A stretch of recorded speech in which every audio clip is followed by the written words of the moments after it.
I'm just, I'm just sorry, brother Hamza. I'm just playing around with the. Excellent. Who is that masked man? Go on. I'm just playing around with these video filters. You know, this is the first time I play with it, but this looks sharp, doesn't it? Yeah, yeah. You look like a bandit. know? Now the question is, how can I get rid of it? I think I can. There you go. Okay. Make sure that's not permanent. No, no.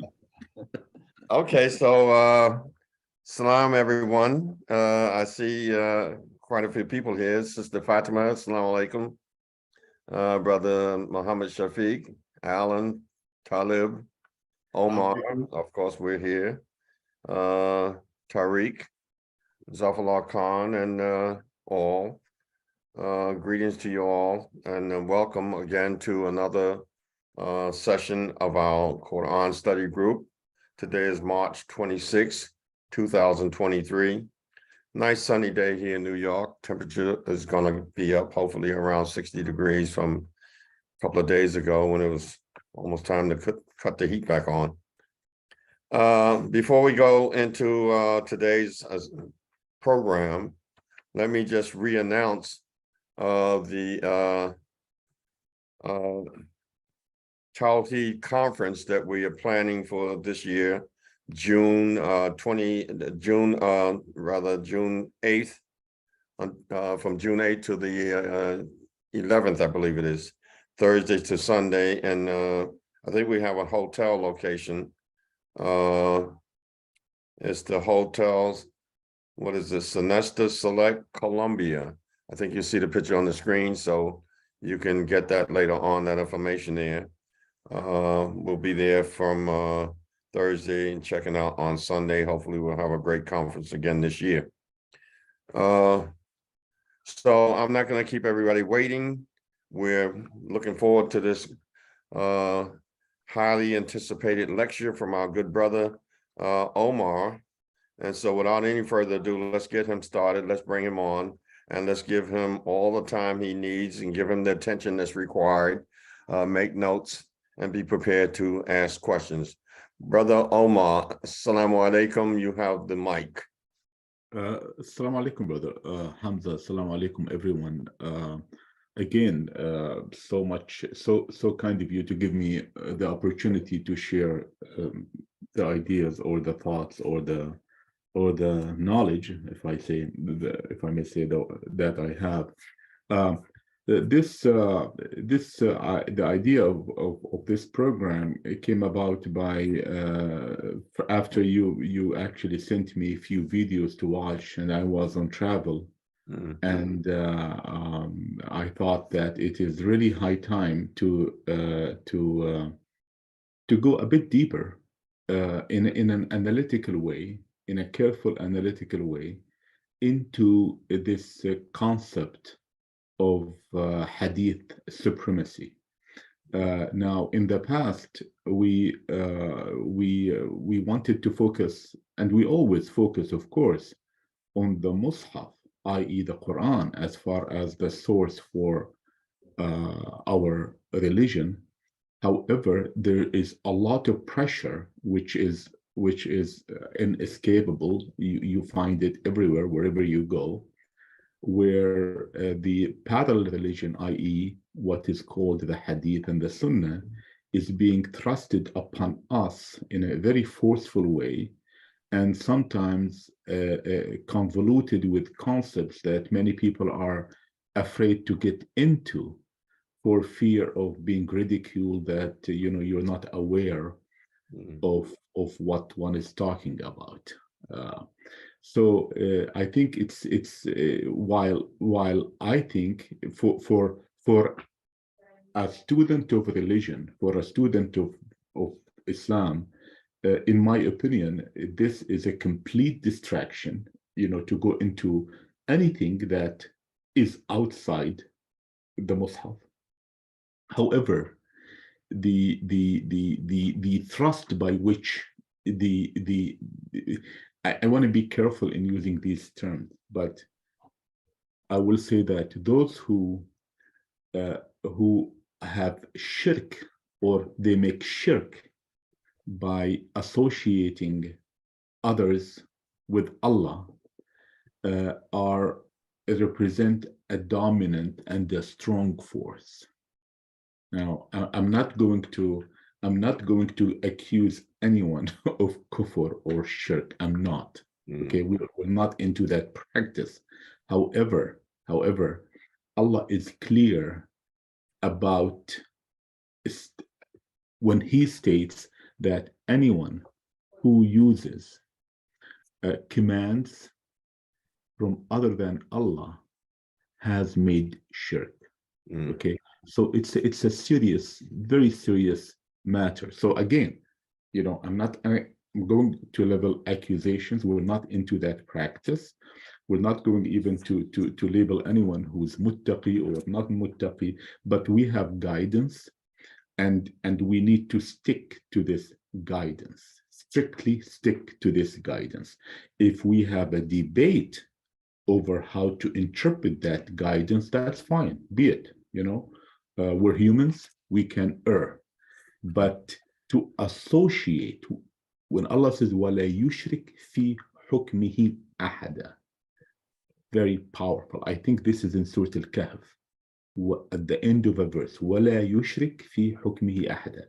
No one can have the privilege of participating in a hukum with Allah. No one, including prophets and messengers. Okay, so the matter is serious. So that's why, thanks to Brother Hamza, he agreed on talking about how this issue of hadith supremacy, and how do they come about the arguments. I'm going to take special cases and go into their methodology to conclude. I'll give you the conclusion from right now, from the very beginning, is that this is a completely contradictory body of knowledge that is full of falsehoods and opinions, and it doesn't come close to what one may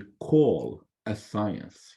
It's really a travesty to call this body of knowledge, or this body of musings, or this body of opinions, or this body of hearsay is science. And surprisingly, many have gotten away with this. Even scholars in major Western universities, they are not being held accountable for using expressions or terminologies that their own universities have different definitions of. We can get into some details later on. So, all right. So I'm not going to talk today about the irrelevance of hadith to religion. I've covered that. We've covered that before. I've covered that extensively in other talks. In other words, meaning that whatever the prophet said cannot be taken as religion. Whatever the Rasul said is taken as a religion, and whatever the Rasul said is embodied in the message itself. So that had been covered, extensively, and I'm not going to talk about that, because if one were to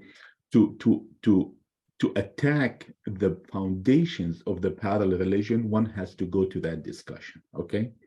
However, there's a preponderance of attacks, of information, of pressure that gives the impression to many people that there is a sound methodology or a science behind this body that they call hadith. So that's number one. And the second is that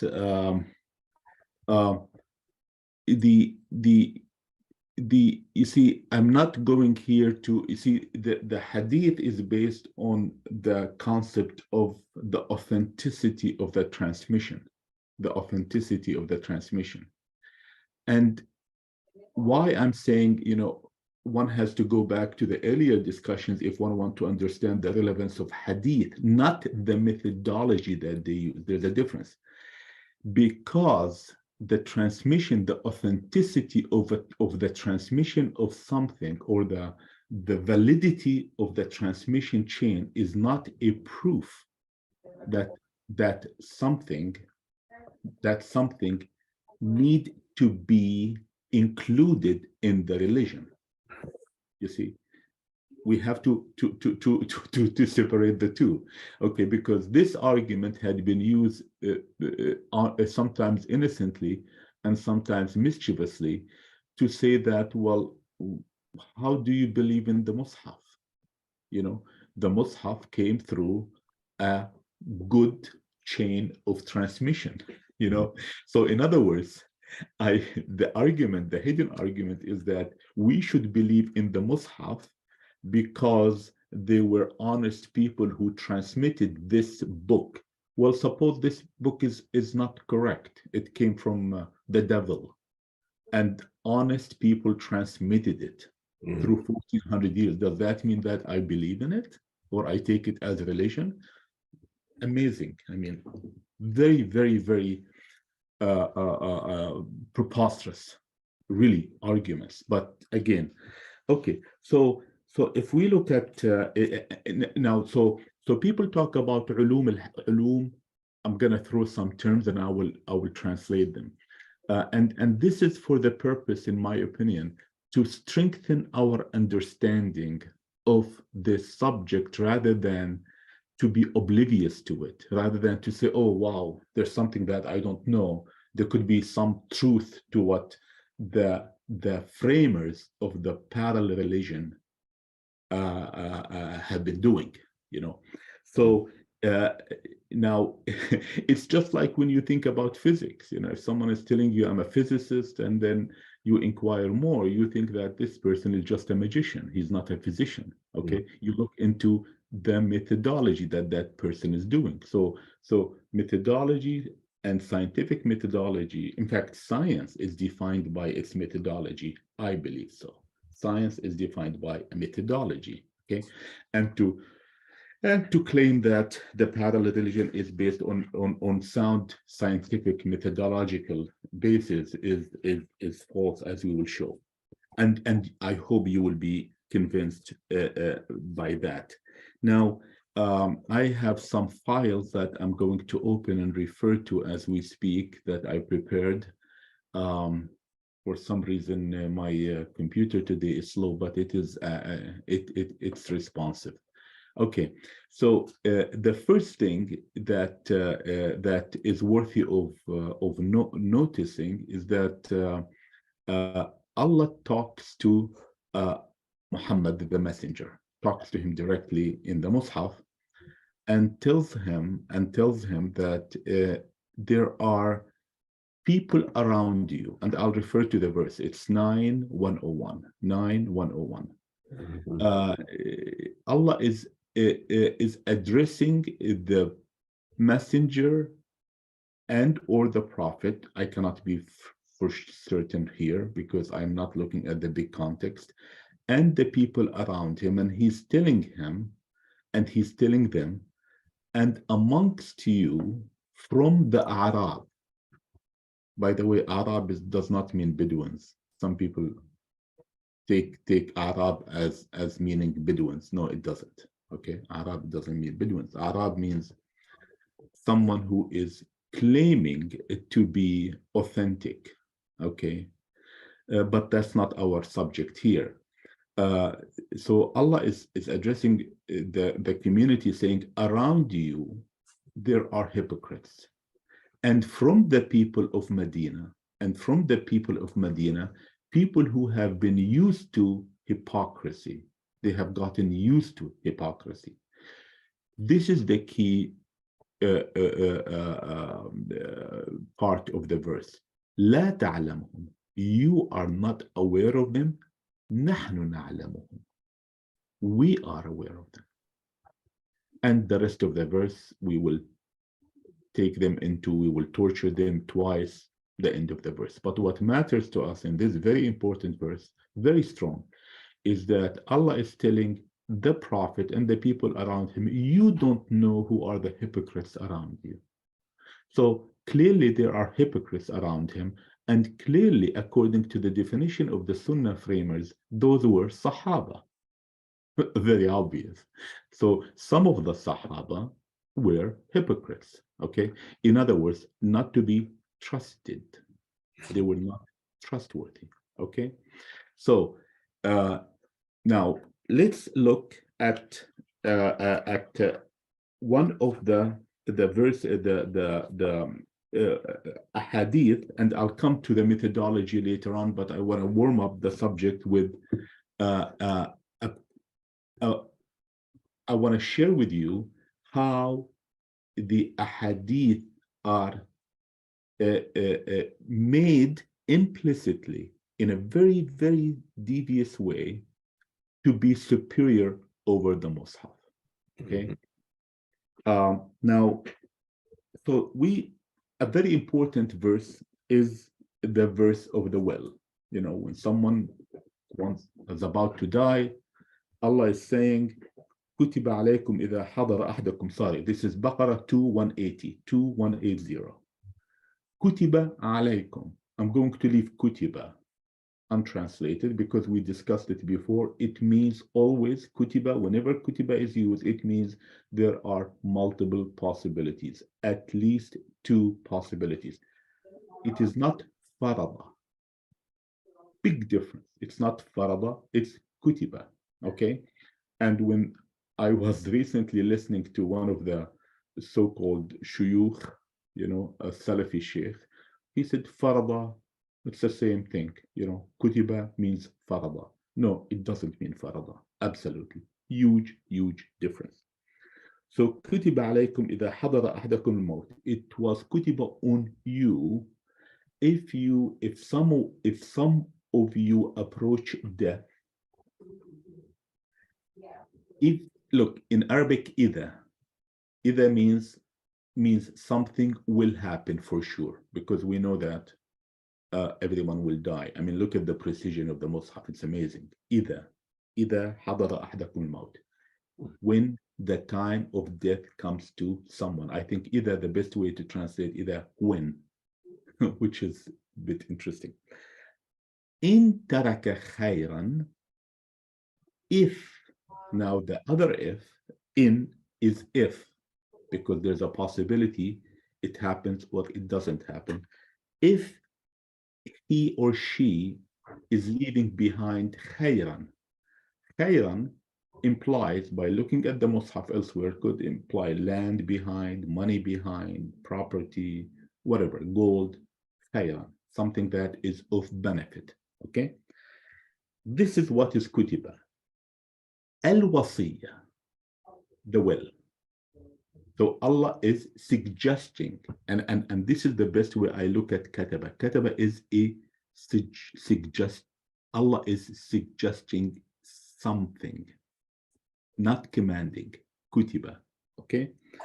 In taraka khayran al-wasiyya. So Allah is basically suggesting that if we are approaching death, then we should write a will. Okay. Now, to whom? للوالدين والأقربين. للوالدين والأقربين. Okay.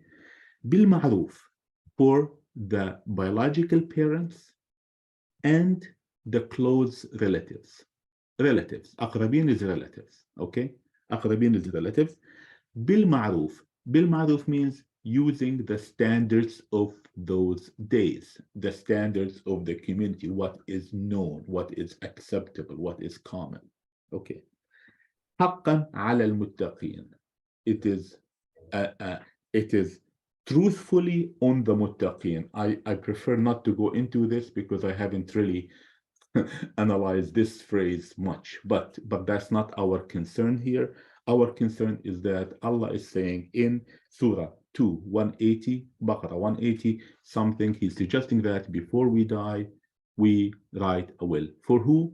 وصية الوالدين والأقربين, which is very interesting, by the way, very interesting. I don't want to make this as a side comment. It's that Allah is saying al-wasiyya, He is suggesting that we write a wasiyya lil-walidaini wal-aqrabain. Notice, there's no one else. the farmer is not there, the gardener is not there, the office friend is not there, someone who lives in Shanghai is not there. So this is something that I thought about it recently, and I never thought about it before, because people have never never excluded those entities that are excluded in the verse. But anyways, sorry, I don't mean to confuse the subject. I will focus on one thing, is that Allah is suggesting that we write a will. Now, there comes a hadith. There comes a hadith that the Sunni framers champion so much. La wasiyata liwarith. A person who naturally inherits, is a natural heir, cannot be bequeathed through the will. Interesting. Wait a minute. I mean, this throws everything upside down, right? I mean, on the one hand, Allah is saying, write a will before you die. And he said, lil walidaini wal aqrabina, two entities or two groups that are natural heirs, as we will see in the following verse, in the verse, the famous Nisa verse 4:11. But we'll come to that in a second. But before we come to that verse, Allah is saying, look, I suggest you do something, and the hadith is completely saying don't. Interesting. Now what to believe? Okay, now in order to make that, look, in order to make this verse, this hadith supreme over the verse 180, okay, they said that 4:11, the hadith framers said that 4:11 actually came to nullify 180. Now let's look at 4:11. يوصيكم الله في أولادكم للذكر مثل حظ الأنثيين. يوصيكم الله.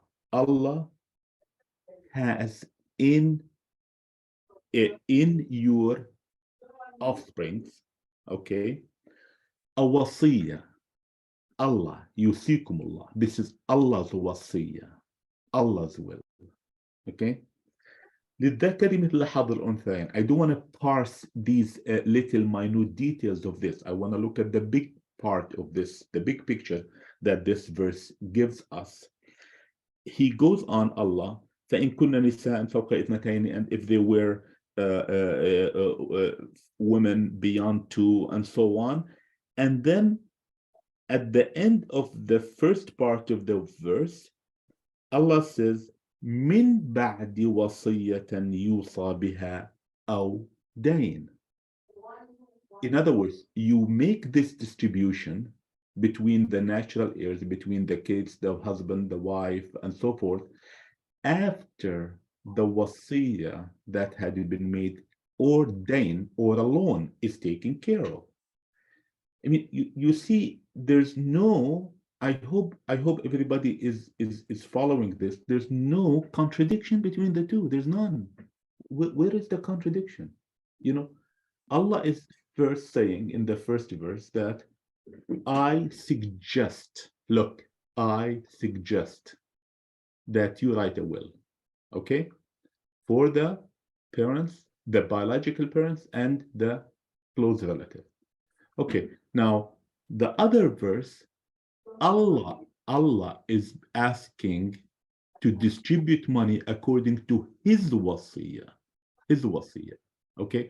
So it doesn't take a brain that Allah's wasiyah kicks in after the first wasiyah. In fact, it is stated explicitly, min ba'di, in this verse, min ba'di, after you take care of the wasiyah that was made and the loan. It's a logical. Everything fits logically, beautifully. No cause for any concern. Okay, so where does, look, there's no contradiction. So how does this hadith, to validate the hadith, to make the hadith supreme, they said that the second verse abrogated the first one. Okay. The interesting thing is that there was no consensus on this. Look, there's no consensus on that, on whether the second one abrogated the first one or not. So some so-called scholars, I like to call them priests, or kahana. Kahana is the best, kahana. Okay, priests, I don't want to look as if I'm making fun of people of other religions, Christians, no, it's not. But kahana is the perfect way to refer to these people. Kahana, I defined it as the guardians of the temple. What temple? That's a different story. Like in the story of Yusuf, if anybody of you saw the movie, they were idol worshippers, and there were those kahana guarding the temple, guarding their privilege. So anyway, so there were those kahana at the 1st century of Islam who came up with this concept that the hadith is supreme over the Quran. And they said it just like that. They said it explicitly. Al-Awza'i is one of them, who's highly respected, and others. There are other names, Ad-Daraqutni, and others are Ad-Darami. Sorry, Ad-Darami is one of them. Those are, big names that lived in towards the end of the 1st century Hijri. So there was no consensus that the second one, I don't want to belabor this too much because I want to go into the analysis, how they justify it even further. So there's no consensus that the second one nullified or abrogated, let alone this very, very mischievous concept of abrogation, which I called it fraud against God in my book. It's literally fraud. So the concept of abrogation is a very elusive, very mercurial, very mischievous concept where people did not understand not to reconcile. They did not understand two verses. They said one is abrogating the other one, and they got away with it. And then someone brought this hadith from nowhere, and instead of saying, wait a minute, this hadith strictly contradicts the Mus'haf, they said, no. Let's try to work around it such that the hadith stands supreme. Eventually, the hadith is supreme. Now, it's interesting. Later on, I discovered this while I was researching this topic, that they even added an addendum to this hadith.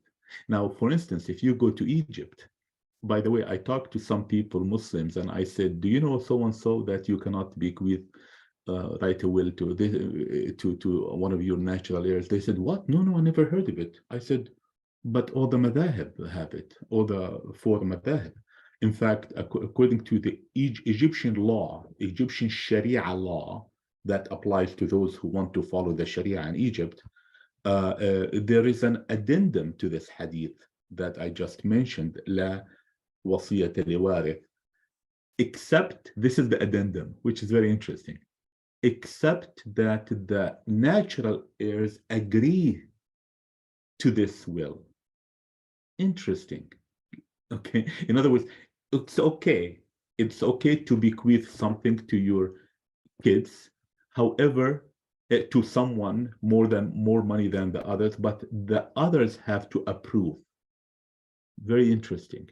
So there are different layers, different addendums or addenda that all of them contradict the Mus'haf. Now, let me go and show you. This is very important because it is interesting to see the arguments that are used, and I want you to see, here we go, okay? So if you look at if you go and search on the internet, how do you reconcile the two, okay? You'll find, actually, if you just put this, try to put some keywords related to what we're doing, you will find a lot of discussion because people trying to justify this hadith. Now, Okay, look at this. Now let's listen to this very carefully. To justify that the first verse is gone, is nullified, okay? And by the way, this is the core of the Hadith methodology that they call science. When the first verse, okay, was revealed according to the Hadith framers, Allah gave every deserving person his share. Interesting, okay? But then the other verse was revealed because Allah decided, okay, Allah has already given every deserving person his share. I'm translating this almost verbatim, okay? Therefore, there's no more will for the natural inheritor or the heirs, the natural heirs. And this is a hadith, by the way. This is another hadith that they framed. Inna Allah qad a'ta kulla dhi haqqin haqqa. That Allah has given every deserving person his share. Therefore, there's no will to be given after that. I mean, I don't know if that makes sense to anyone who's listening. Okay. Now, then it is really interesting. The question is, the core question is, who decided or who came up with the big claim that this verse was, the second verse abrogated the first? Very logical question. Okay. Guess what? We have no information, absolutely. Qila, look, qila, it was said. This is science. This is a scientific methodology. Qila, you know, just trust me that I know someone has said that. I mean, the only, look, the only purpose that the messenger was asked to do was to convey the message. وَمَا عَلَى الرَّسُولِ إِلَّا. It did not ask him to explain it. Didn't. وَمَا عَلَى الرَّسُولِ إِلَّا. البلاغ mean I bring something to you, like I have a balag from the government sends me to give you a letter. I have no idea what's in the letter. I may or I may not. I'm done. Thanks. Okay. So this is the purpose. Okay. So it's a very serious task that the Prophet was entrusted with. Very, very serious. So if one verse were to nullify another verse, he would have told us. I mean, why didn't he tell us? Why didn't he leave it for the musings? And why did he leave that gap to discredit this entire book?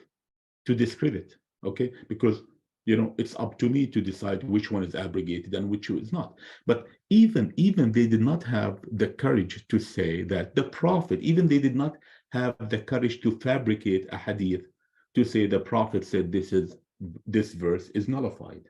Okay, so now I want to say a few things about this.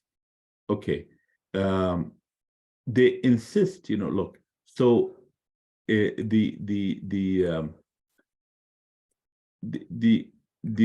now does this verse, are we discussing something theoretical or theological? Not at all.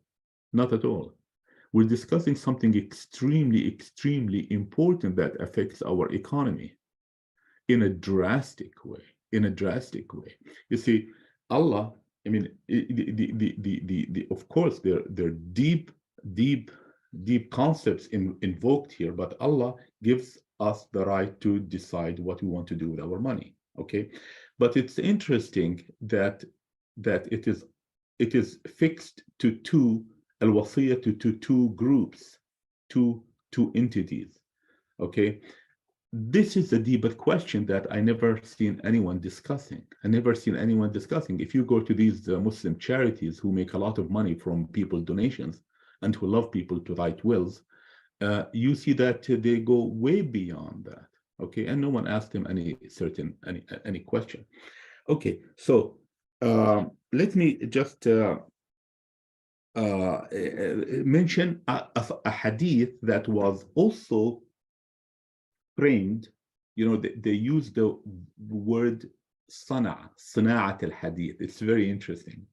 صناعة الحديث. صناعة الحديث means to create or fabricate or to come up with a lie. صناعة الحديث, صناعة الحديث. So Sahih al-Bukhari has, by the way, the hadith that I said earlier is not in Sahih al-Bukhari. And I found it in At-Tirmidhi. At-Tirmidhi is classified to be one of the 6 Sahih. Okay. Now, Sahih means it's a technical term. It does not mean it's true. It's a technical term. Okay. And by the way, what is Sahih for al-Bukhari is not Sahih for Muslim. I'll talk about this in next. But so there's so in At-Tirmidhi, the hadith is labeled as Hasan Sahih. Very interesting. Hasan Sahih. Now, good luck to you figuring out what does Hasan Sahih mean. I mean, you will be in an avalanche of confusion. Hasan Sahih, all right. And it's not a surprise, from a mathematical point of view, from a deep scientific mathematical point of view. If you deal with contradictions, guess what? You can get anything. Those puzzles, by the way, on the internet, how you do some math and you end up with a number like 1 + 1, you will end up with 10. All of these puzzles have a contradiction in them. That's why you end up with multiple answers.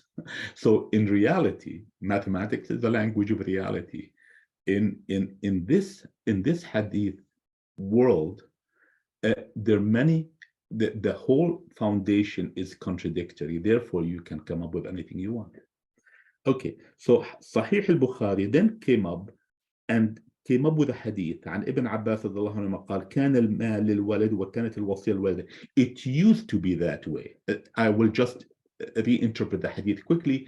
He's saying that it used to be the way the first verse is saying. It used to be like that. Interesting. It used to be like that, and then in a year it changed. Why? I mean, it used to be one way, the wasiyah, and then Allah changed it. and it is interesting that the framers say, according to them, nasakh Allahu ma ahab. Allah, the Sahaba say, Allah has abrogated whatever He liked.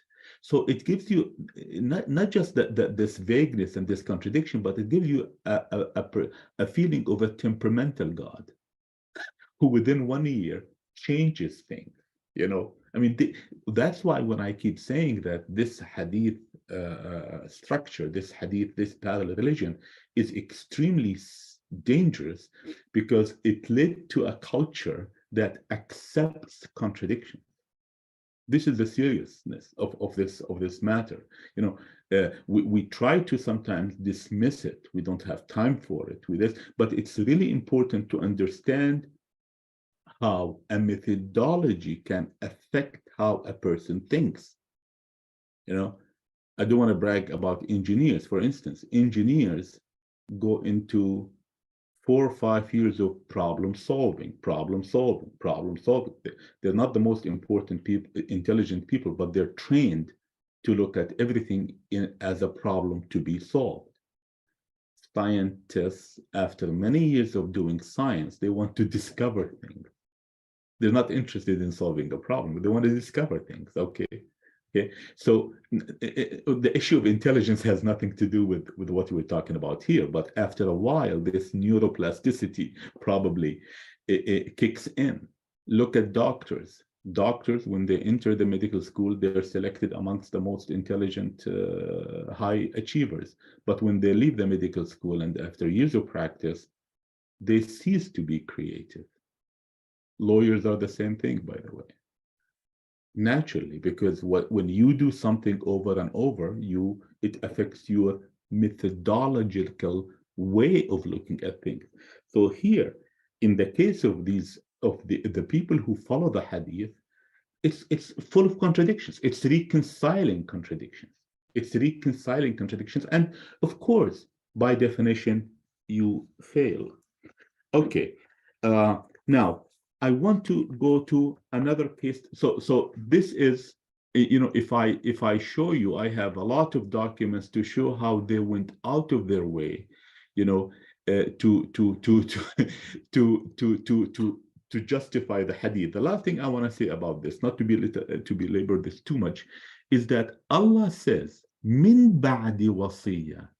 This is completely fell on deaf ears. In the second verse, where Allah explicitly states the natural heirs, what they get, always He said, you distribute all of this min ba'di wasiyatin aw dayn. This fell on deaf ears. The hadith framers didn't want to recognize this.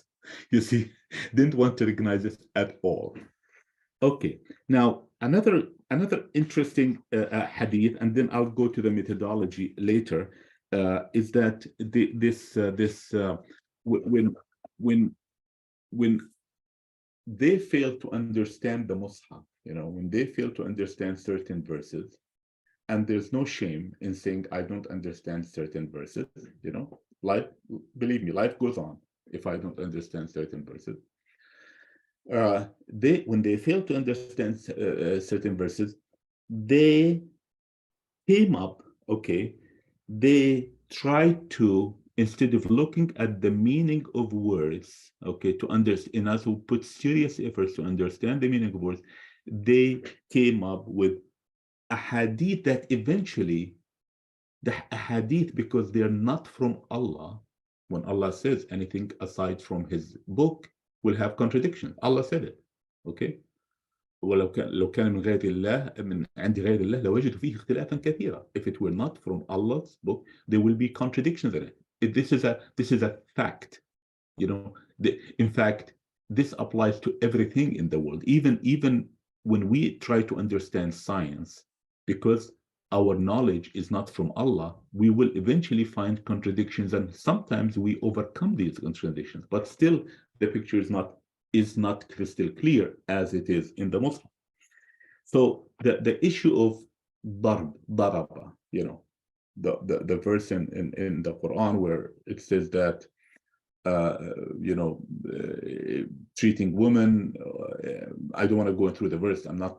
This is not the time to talk about the verse per se, but the concept or the word daraba is understood by the framers of hadith, classical framers, traditionalists, as beating a woman. Okay, now I think probably we discussed this earlier. In the 28 occurrences of the Mus'haf, daraba does not mean beating, doesn't. Okay, so why should, in the 27, okay, so why should the 28th occurrence of daraba imply beating? It doesn't make any sense. It doesn't make any sense in a probabilistic way that one out of 28 occurrences has a completely different meaning than the rest. So that's the point. So here's a hadith in Abi Dawood, and Abi Dawood is classified as one of the sahah, i.e. true. Abi Dawood is the least credible, by the way. Sunan Abu Dawud. I mean, it has bizarre ahadith, and I don't know how they classified it. Okay, as part of the Sihah, they asked the Prophet, the Rasul, what do you say about our women? He said, according to the hadith, feed them from what you eat, cover them from what you cover. وَلَا تَضْرِبُوهُنَّ, do not beat them. وَلَا تُقَبِّحُوهُنَّ. تُقَبِّحُوهُنَّ means to hit them such that you will leave scars on their faces or their bodies. Okay. So I mean, this hadith is not religion. It makes a lot of sense. They asked him, what should we do with our women? He said, feed them from what you have, cover them from what you have, shelter them from what you have, and be careful. Don't abuse them. It just means don't abuse them. It's not religion. It's basic common sense. Okay. Now look in the same compendium, Abi Dawud compendium. عن النبي صلى الله عليه وسلم قال لا يسأل الرجل فيما ضرب امرأته. A man will never be asked why you beat your wife. In the same, okay? So you see, remember what I said earlier, there's a culture to accept contradictions, and when something is obviously not pleasantly fitting the theme, they just forget about it. You know, they give it a different classification. Now, Sunan Ibn Majah, which is one of the other Sahih, again on this subject, according to the Hadith, the Prophet says, "Be kind to women, take good care of them." I'm gonna skip a few things which are not, you know, it's a long Hadith. You don't be kind to them, blah blah blah, except they come up with a fahisha mubayyana. Fahisha, the fawahish in Islam have to do with sexual acts that are not allowed in Islam. Fahisha, that's the broader term that describes these acts, fahisha. Okay, so take good care of them. However, unless they come up with a fahisha mubayyana, meaning apparent fahisha. Okay, فإن فعلنا, and if they do, فهجروهن في المضاجع, then separate them in their bedrooms. واضربوهن ضربا غير مبرح, and beat them, but not too harsh, not too harsh. Now, it's really interesting. I mean, even the one who came up with this hadith was either not aware of the Quran or something. I mean, the fahisha, there's a punishment for that, right? There's the lashes according to the Mus'haf. So this is completely contradicting even the Mus'haf. My point, if eventually lies and contradictions cannot be hidden. So I am giving you, I want to give it, it's okay, to another two examples of those, you know, of the contradictions between a hadith. And now here is a hadith that before I go into the methodology. So here's a hadith. This is very serious stuff. Now we're coming to something beyond beating women. This is something that has to do with killing. Okay, so Sahih Muslim. أمرت أن أقاتل الناس حتى يقولوا أن لا إله إلا الله. I was commanded to fight people until they يقولوا, until they say لا إله إلا الله. فمن قال لا إله إلا الله, whoever said لا إله إلا الله, فقد عصم مني ماله ونفسه إلا بحقه. Whoever said لا إله إلا الله, he protected himself from me, his money and his soul that are protected. I'm not going to, by the way, to discuss the fallacy of these ahadith and their bizarreness and their contradiction to the Mus'haf. No, that's not my subject here. I just want to show you how they contradict other ahadith within the same hadith compendium, al-Bukhari.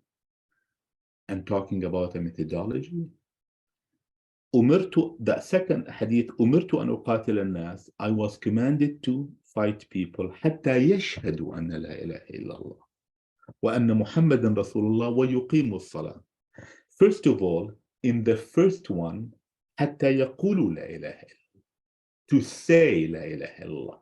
In the second one, until they testify that there's that La ilaha illallah anna Muhammadan Rasulullah, that there's no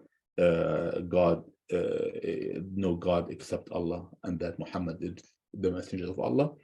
ويقيموا الصلاة ويؤتوا الزكاة فإن فعلوا ذلك فإن عصموا من دماء. And they have to do the salah and they have to do the zakah. Now, notice the two hadiths are different in terms of the requirements of what people need to do to protect themselves from me killing them, okay, from the Prophet killing them, number one. Number two, look at the important difference between the two. يقولوا in the first one until يقولوا لا إله إلا الله. In the second one, look, حتى يشهدوا. What? Are the two the same? A world of difference between the two, a world of difference.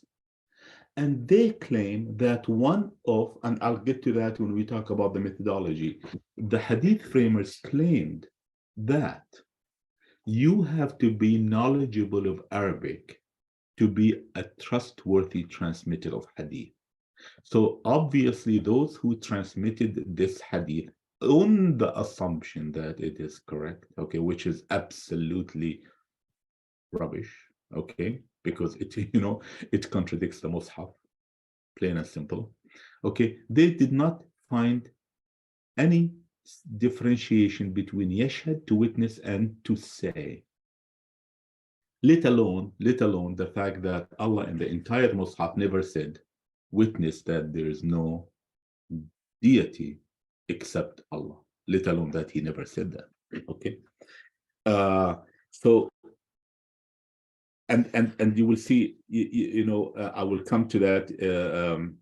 See, the amongst, in this context, I have to say this, okay, in this context, amongst the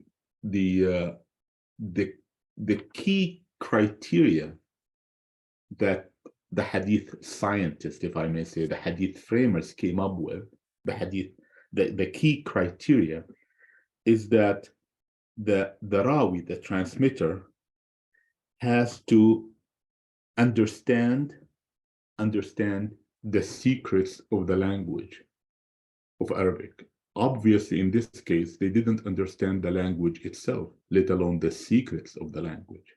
See, I'm going to go to the methodologies in a second, which is very, very, very amusing when we get to that subject. But there are, the last example, which is an important one, because I want to show you how they confused the issue of the words between nahi, tahrim, and mana. Nahi, tahrim, and mana. And bear with me, I will find it here because that's important. Okay. And even if I don't find it, but I will, yeah. I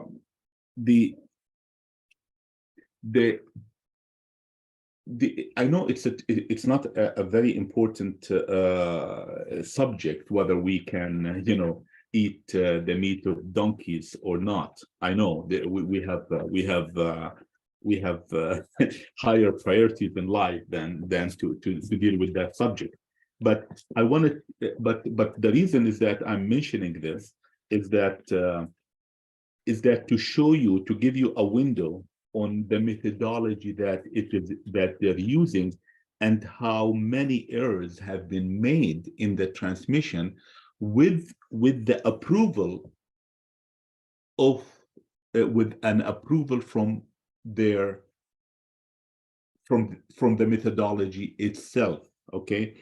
I cannot find it, but I remember that this hadith is that the Prophet is presumed to have said on the last sermon that you cannot eat the meat of donkeys. Okay, domesticated donkeys. All right. Now here it is. Wow, brother, you're so fast. Naha, look at this carefully, the top one. Naha قال نهى النبي صلى الله عليه وسلم عن أكل لحوم الحمر الأهلية. Okay, naha is to ask people not to do something. It's not tahrim. It's absolutely not to make haram. So on the assumption that this is a true, something that the Prophet, the Messenger has said, it has nothing to do with religion. It has nothing to do. Now, where does it have to do? How did they make it part of religion when they say that the Prophet made the eating of the donkey meat haram? You see? Now, Who gave them that? On the assumption, I'm looking at the methodology, by the way. I'm not trying to understand whether this hadith is correct or not, or whether the Prophet said it or not. But on the assumption that the Prophet has said something like this, who gives any person the right to say that this has become a haram, which the hadith framers did? You see, of course, the nahi, there's mana, there's tahrim, okay? And the three are completely different things. Nahi, the nahi is to discourage someone from doing something. So the doctor, this is a famous example, that we go to the doctor and say, don't drink, don't smoke or don't drink or whatever. Don't do these things because they're bad for you, okay? So, but you can go outside and drink and smoke. The doctor has no authority over you. Number two, the governor can forbid someone from drinking, which they did in the prohibition times in the 30s, okay? So the governor can prohibit, okay? Allah is the only one that can make haram. So if something is prohibited and I go and hide in my house and do it, it's not haram. I violated the law of the land and I pay the consequences. Okay, so I hope by just few examples,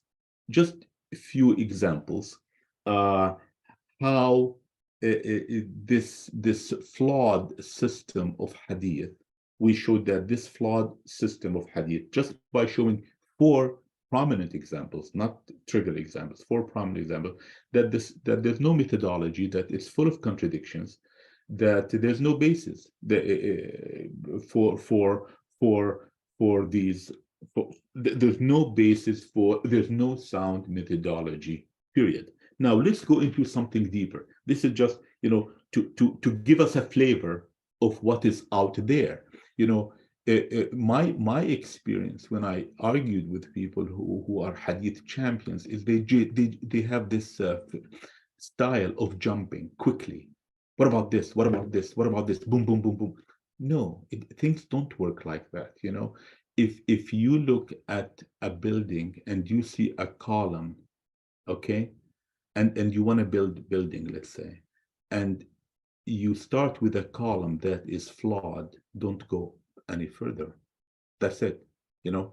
If the methodology is flawed, I have no faith in the system that is based on this methodology. And instead of talking about vacuous generalizations, those people were so gifted that they did something impossible, that Allah gave them that gift to do the impossible, those arguments are irrefutable. I mean, you cannot prove them wrong or you cannot prove them right. This concept of karama, Allah gave people the karama too. But aside from the karama and what Allah gave them, I'm showing you 4 prominent examples that show the flawed nature of this hadith structure. One important one, very important one, and that is Hadith Jibril, the famous Hadith Jibril. Now, we're not going to parse this hadith, only to just point out the contradictions between this fundamental hadith. This is a very big deal, this hadith, because the hadith framers claim that the foundation of Islam is explicitly stated in this hadith. Similarly, they claim that the foundation of Iman is stated in this hadith. I mean, look how big this hadith is. If one doesn't like the hadith about the eating the meat of the donkeys, we should listen to this one, okay?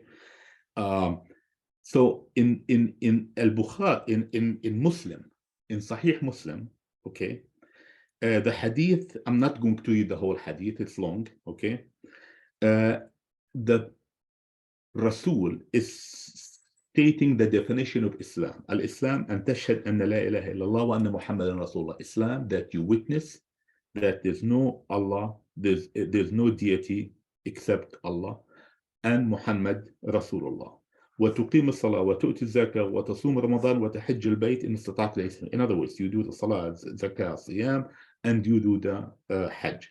And it's really, really interesting. Can you imagine the whole Islam was reduced to first of all, the first statement is wrong. Allah never said witness that there's no deity except Allah. Never said that. Allah is saying iman, amen. Okay, never said witness.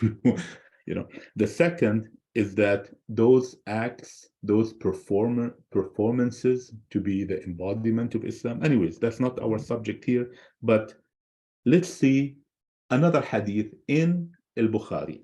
Another hadith, by the way. Kitab al-Iman. All these hadith are in Kitab al-Iman, in the same chapter in al-Bukhari, by the way, not in two chapters. And they are claimed to be quote unquote sahih. ما الإسلام؟ الإسلام أن تعبد الله. Look, in the second hadith, the Islam that you worship Allah. Okay, ولا تشرك به شيئا. Interesting. There's ibadah here and there's shirk. In the first hadith, there's no ibadah and there's no shirk. In the second hadith, تقيم الصلاة المكتوبة وتؤدي الزكاة المفروضة وتصوم رمضان. These three are shared by the first hadith, but there's no, guess what? There's no hajj in the second one. Interesting.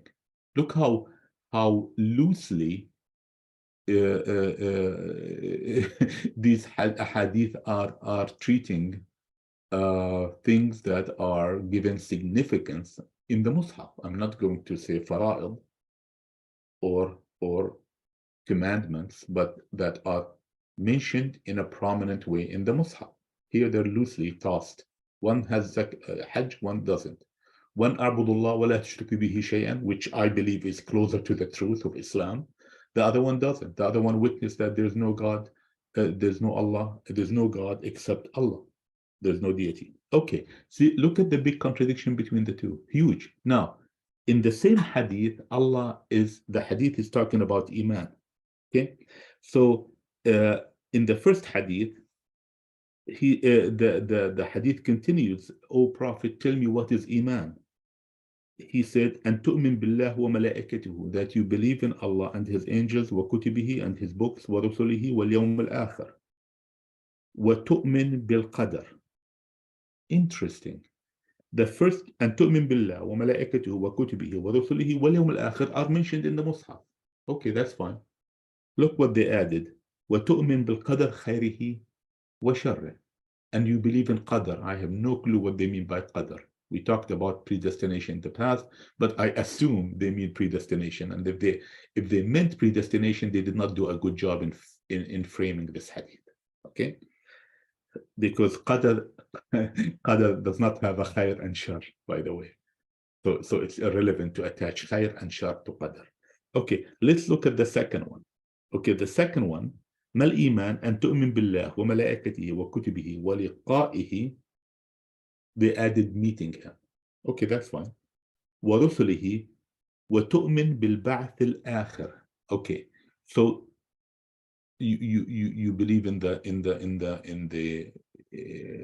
last ba'th, in the last what should I say, al-ba'th,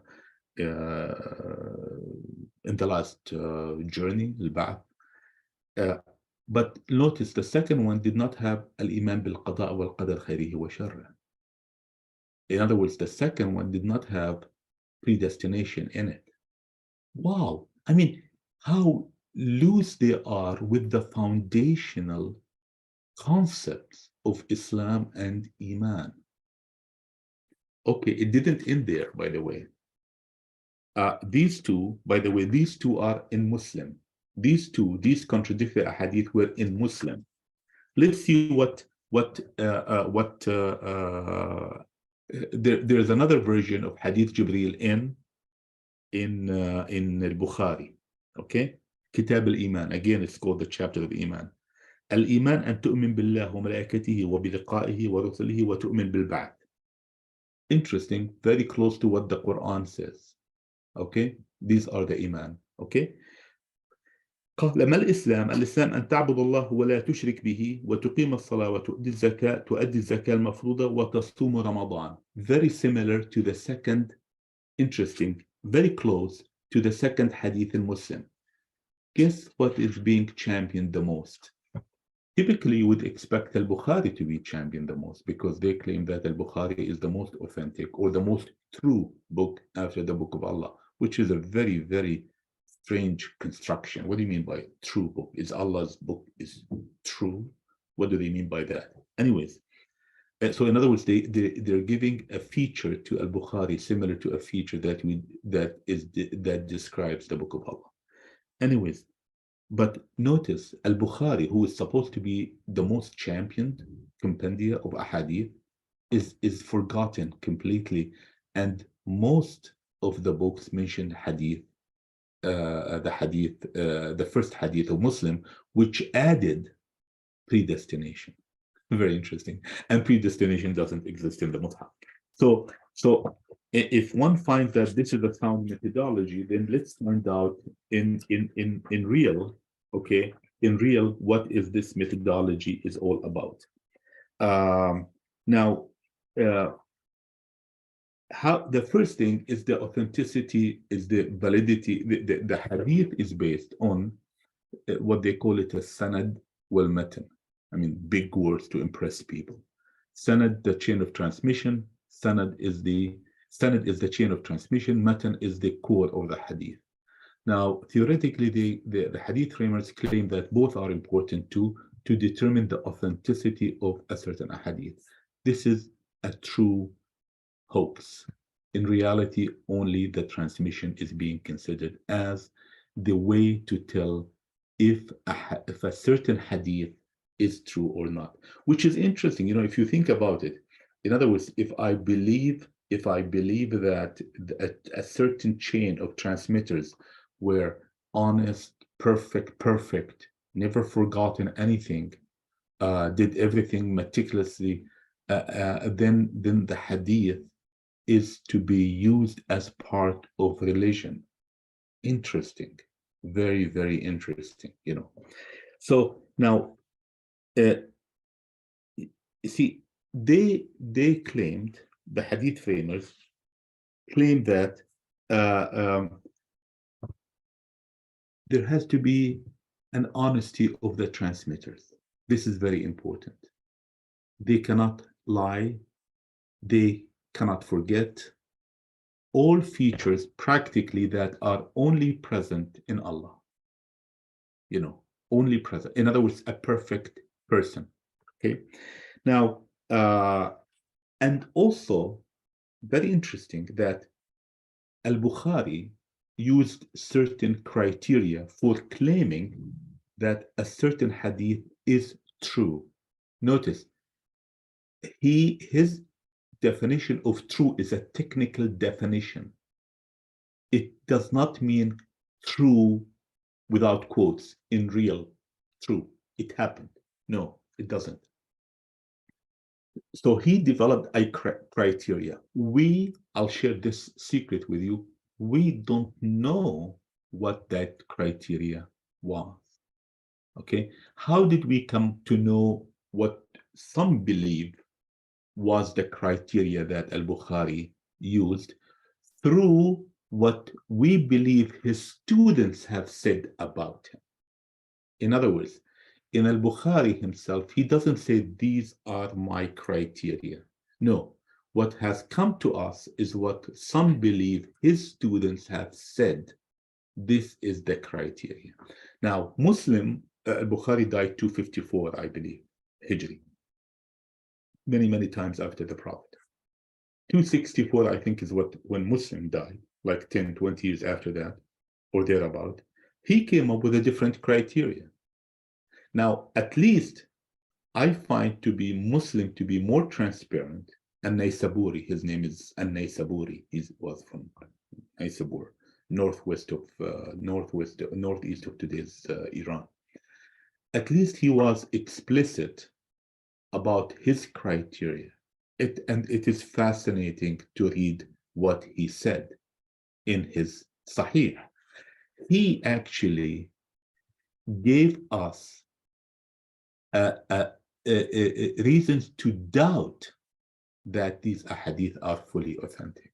He himself, and people dismissed what he himself said, and they created, they put him on a pedestal that he, in all honesty and all fairness, he never wanted to be on. Okay.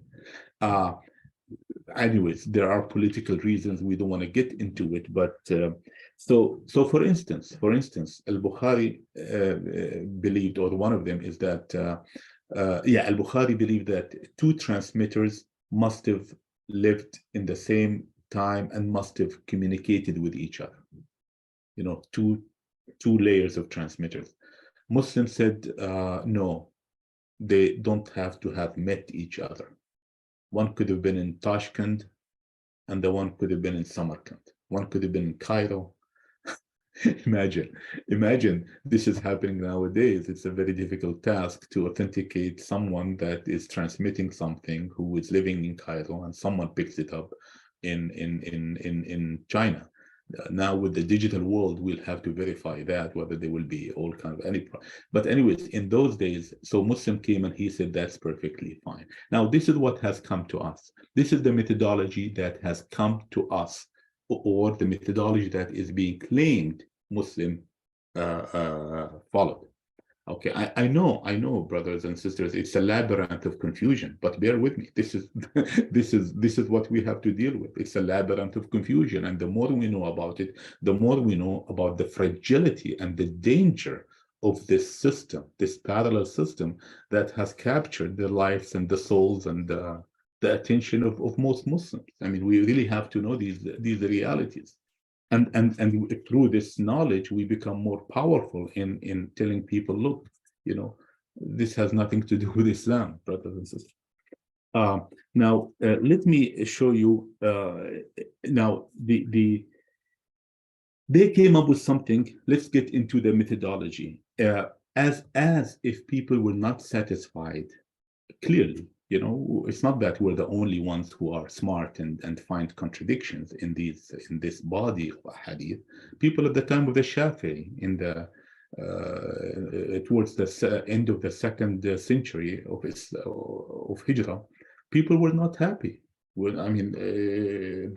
Some people lump them under the Mu'tazilites. I don't like to lump them under the Mu'tazilites. There were many free thinkers who said, wait a minute, this is something really fishy. Something is not going on. So there were agitation within the Muslim scholarship body or the Muslims, and people came, let's say, like Al-Jarjani, who lived 365 years. He died 365 Hijri, 976 Gregorian. He was one of those who started, and I do believe, I'm not doubting his intention. I'm not doubting the intention of anyone, by the way. I'm not. I mean, we're not here to put people on trial. I'm not. We're talking about historical fragments. Whatever reached us is historical fragments, and that's the reality. So Al-Jarjani, who died in the year 365, he is one of the ones who started this so-called science. It's called in Arabic al-Jarh wa al-Ta'dil. Okay, I'll translate it later. Jarh means to create an injury, a cut. That Jarh. Ta'dil is to fix things. But clearly there was a lot of agitation. People were revolting, saying, what is this? We have a 1 million ahadith. There must have been a cottage industry. If you have melons and you want to market your melons, just ask someone to write you a hadith and claim that the Prophet loved melons, and there you go. The black seed, I think it's a big joke, frankly. People believe that the black seed cures everything. Why doesn't Mass General Hospital, one of the best in the US, in the world actually, have a black seed trial at least? It's so cheap. It's nonsense. It's completely nonsense. Anyways, so they found out. So he started this al-Jarh wa al-Ta'dil, what later became ilm al-Rijal. Look at this, the science of men. So here comes a man 365 after the Prophet died, who died 365 years after Hijrah, who is starting digging into the authenticity and the credibility, or in Arabic, misdaqiyat, the men who wrote Hadith. I mean, come on. Does anyone believe in that? I mean, it's preposterous. You know, if you were to think about someone who lived with the President Hoover, I don't know, when did President Hoover live? 120 years ago, something like that. A secretary or a prime minister, and we want to find out the credibility of that person. I mean, people will laugh at you. You know, I mean, on top of that, you know, these lie testing polygraphs, the lie testing machines, they have a probability of success on live humans. Imagine on dead people, you know. So Al-Jarjani started digging 300 years back to find the credibility of people. Imagine the availability of printed material in those days. I mean, it's really preposterous task, or even to think about it.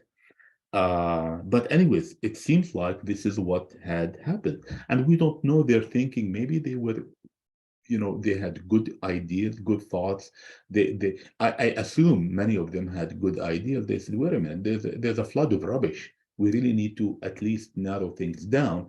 Now, why did they want to narrow things down? Because it was entrenched in their heads that the Sunnah is as good or equal to the Quran. It was entrenched in their heads.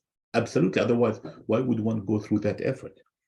Now, you know, Al-Dhahabi, I want to mention something very interesting. I just want to give you a snippet. Don't think that I'm cherry picking, please. There's a lot of examples, but I want to give you a snippet on how they documented or how they looked at this ilm, the science of men. So here's someone by the name of Abi Salih al-Farra. Abi Salih al-Farra wa Ismail ibn Ayyash, two figures. I mean, you would ask, who are these two figures? Well, we are told to believe they were good people. I really don't care whether they were good people or bad people. I mean, imagine I want to spend my life digging documents that goes back to the year 200 after Hijrah to find out if someone is credible or not. Okay, so these two people were from the Hadith transmitters, and we were included in this very important volume, A'lam al-Nubala, for Al-Dhahabi. For those who study Hadith, this is like a very important, it's like the Bible of Hadith science, okay?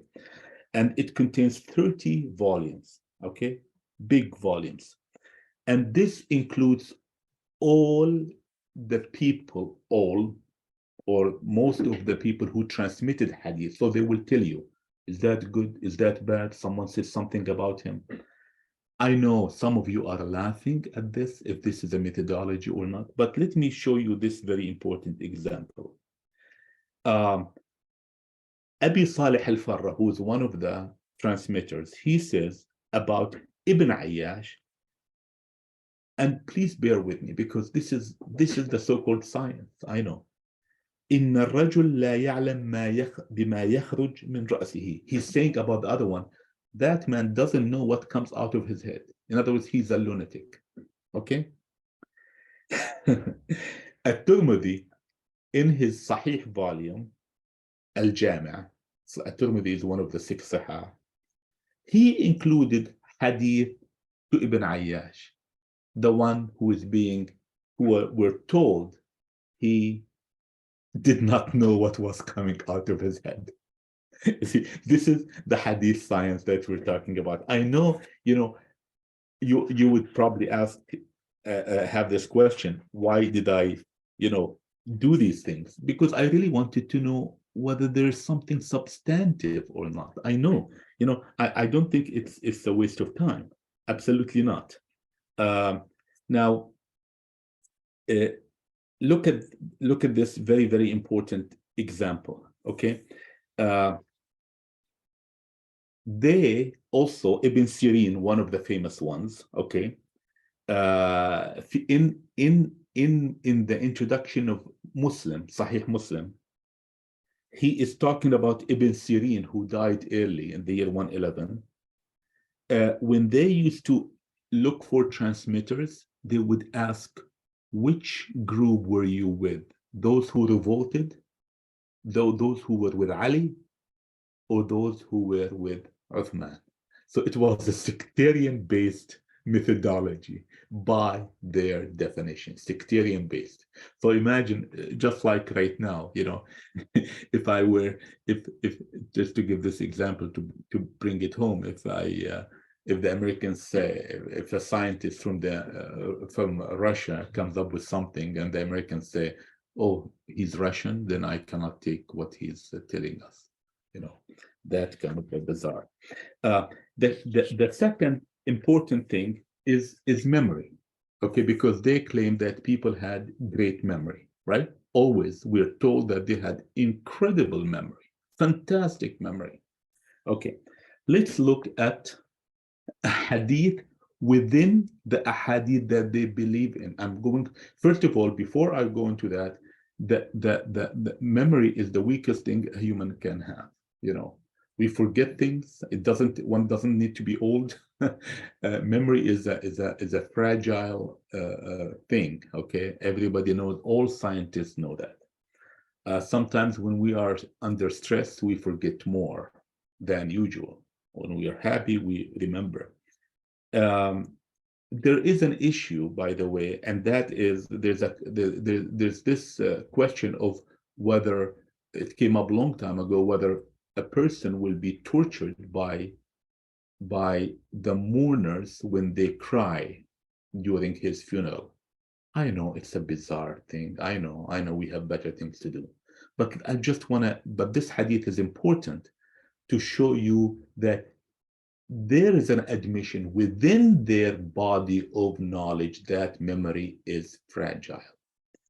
So the hadith goes like this. فَقُمْتُ, I got up and I went to see Aisha, the wife of the Prophet, the last wife, and I told her something. قال Ibn Umar said, قالت لا والله ما قال رسول الله صلى الله عليه وسلم قط. The Prophet, the Messenger of Allah, never said what you're telling me, that the dead person will be tortured by the cries of anyone. But he said, Aisha continues, إن الكافر يزيده الله ببكاء أهله عذابا. The kafir will be tormented more by the cries of his relatives. We're not interested in the body of this hadith, but let's look at the end of it. I will skip. قالت إنكم لتحدثوني عن غير كاذبين. You are not telling me a story about liars. Look what Aisha, according to them, is saying. She said, you're not telling me a story about liars. Aisha was conservative. She did not accuse anyone, according to this hadith, of lying. She said, but hearing sometimes can give you wrong information. In other words, you can hear something, not what exactly was said, or you can hear something and interpret it differently. It happens to many of us. So this is an admission at the time when Aisha was alive. She's talking about people around her that they could have forgotten or misinterpreted something. And they are trying to tell us we need to trust a chain of transmitters through 5 generations, that some of them could not see each other. Is this a methodology? Is this a scientific methodology? Okay. Now let's look at lying. They claim that, you know, let's look at whether people lied around the Prophet or not. Remember when I said at the beginning of today's discussion, the Prophet said, there was Allah is telling the Prophet and the people around him, there are hypocrites around you. You don't know them. I know them. Now, let's see what's embodied in the doctrine of the Hadith framework. Sahih Muslim, okay, has a hadith, very interesting hadith. Again, in Sahih Muslim, it's called a Sahih. عن أبي رزين, someone. قال, he said, Abi Razin was a man who lived at the time of the Prophet from the context of this hadith. قال خرج إلينا أبو هريرة. Abu Huraira, notice my words, I'm going to translate it very honestly. خرج إلينا, he came out to see us. Abu Huraira, the one who Al-Bukhari took 400 hadith from him. Very controversial figure. Okay, he said Abu Huraira came out to us to meet us. فضرب بيده على جبهته. He did something like this. فقال ألا إنكم تحدثون إني أكذب على رسول الله.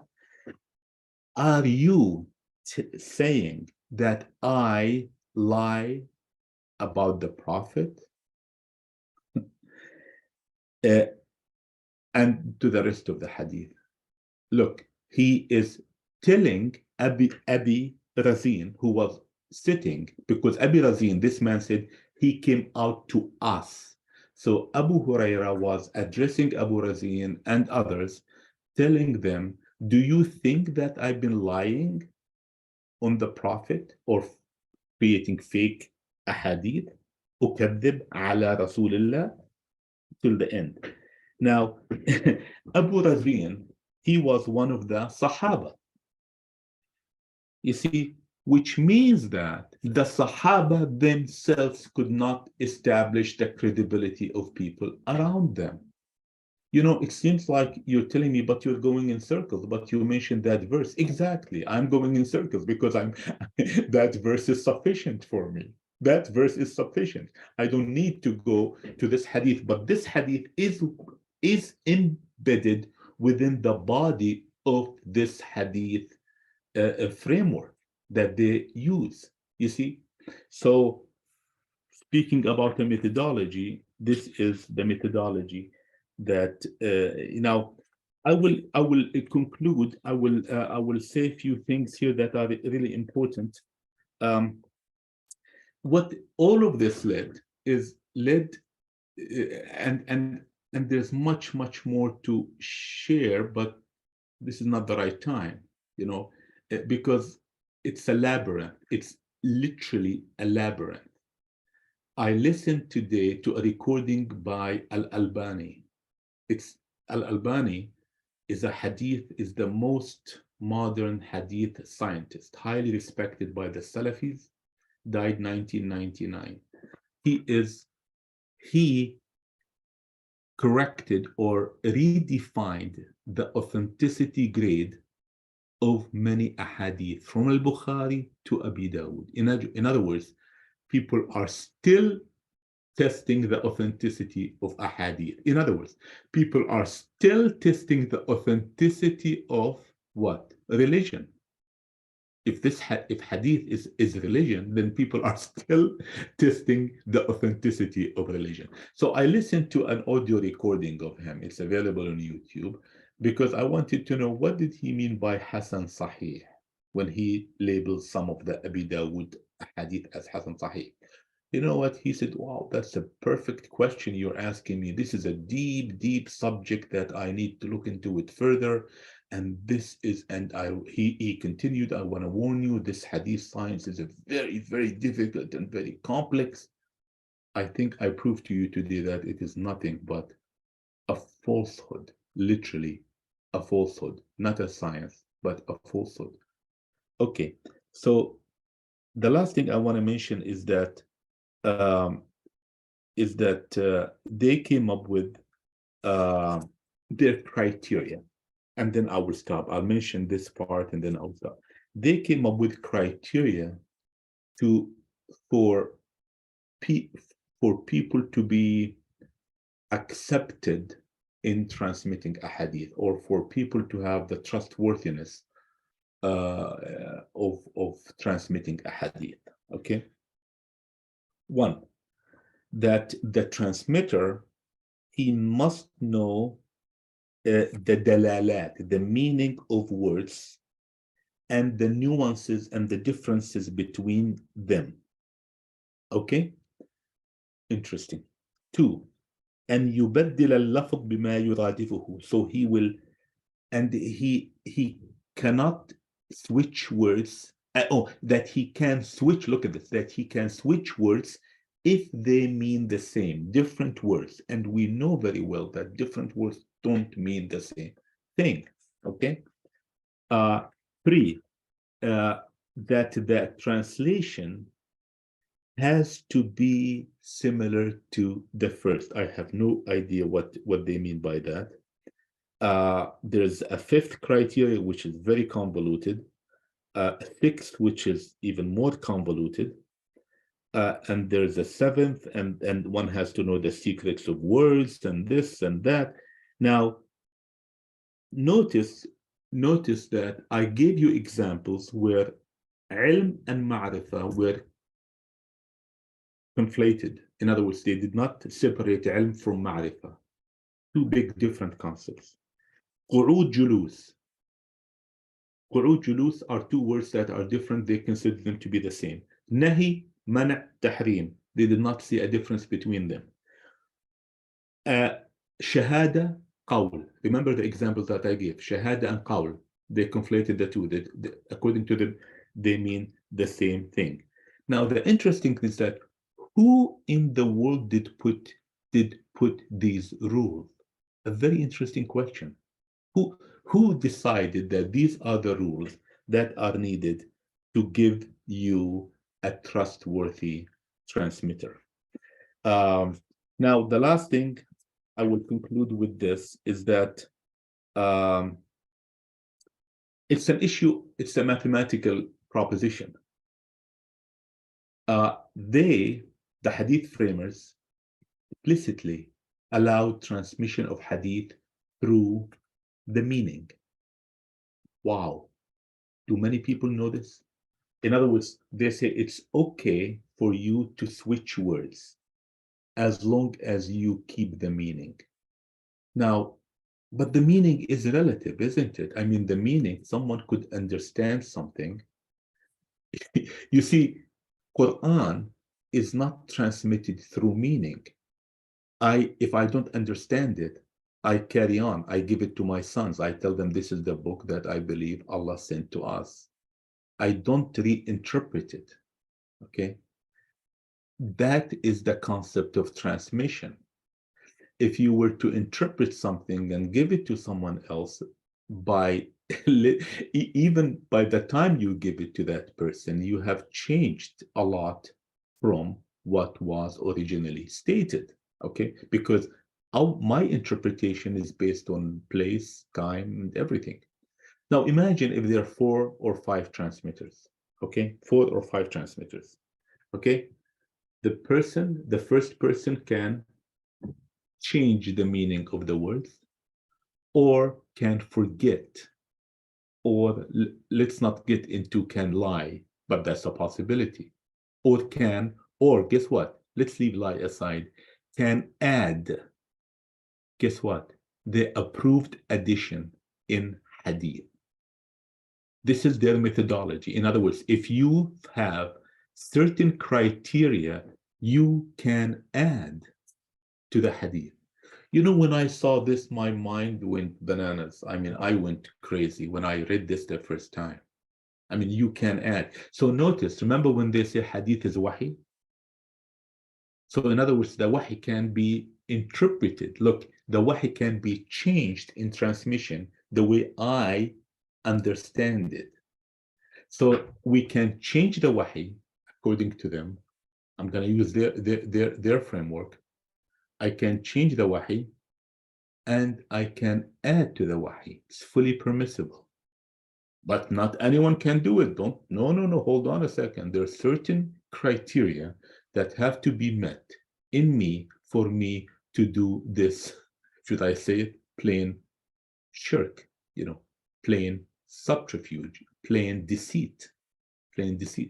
So now, just to continue this example, so if we were to play with the field of probability, if there's a probability 0.95 that a transmitter forgot.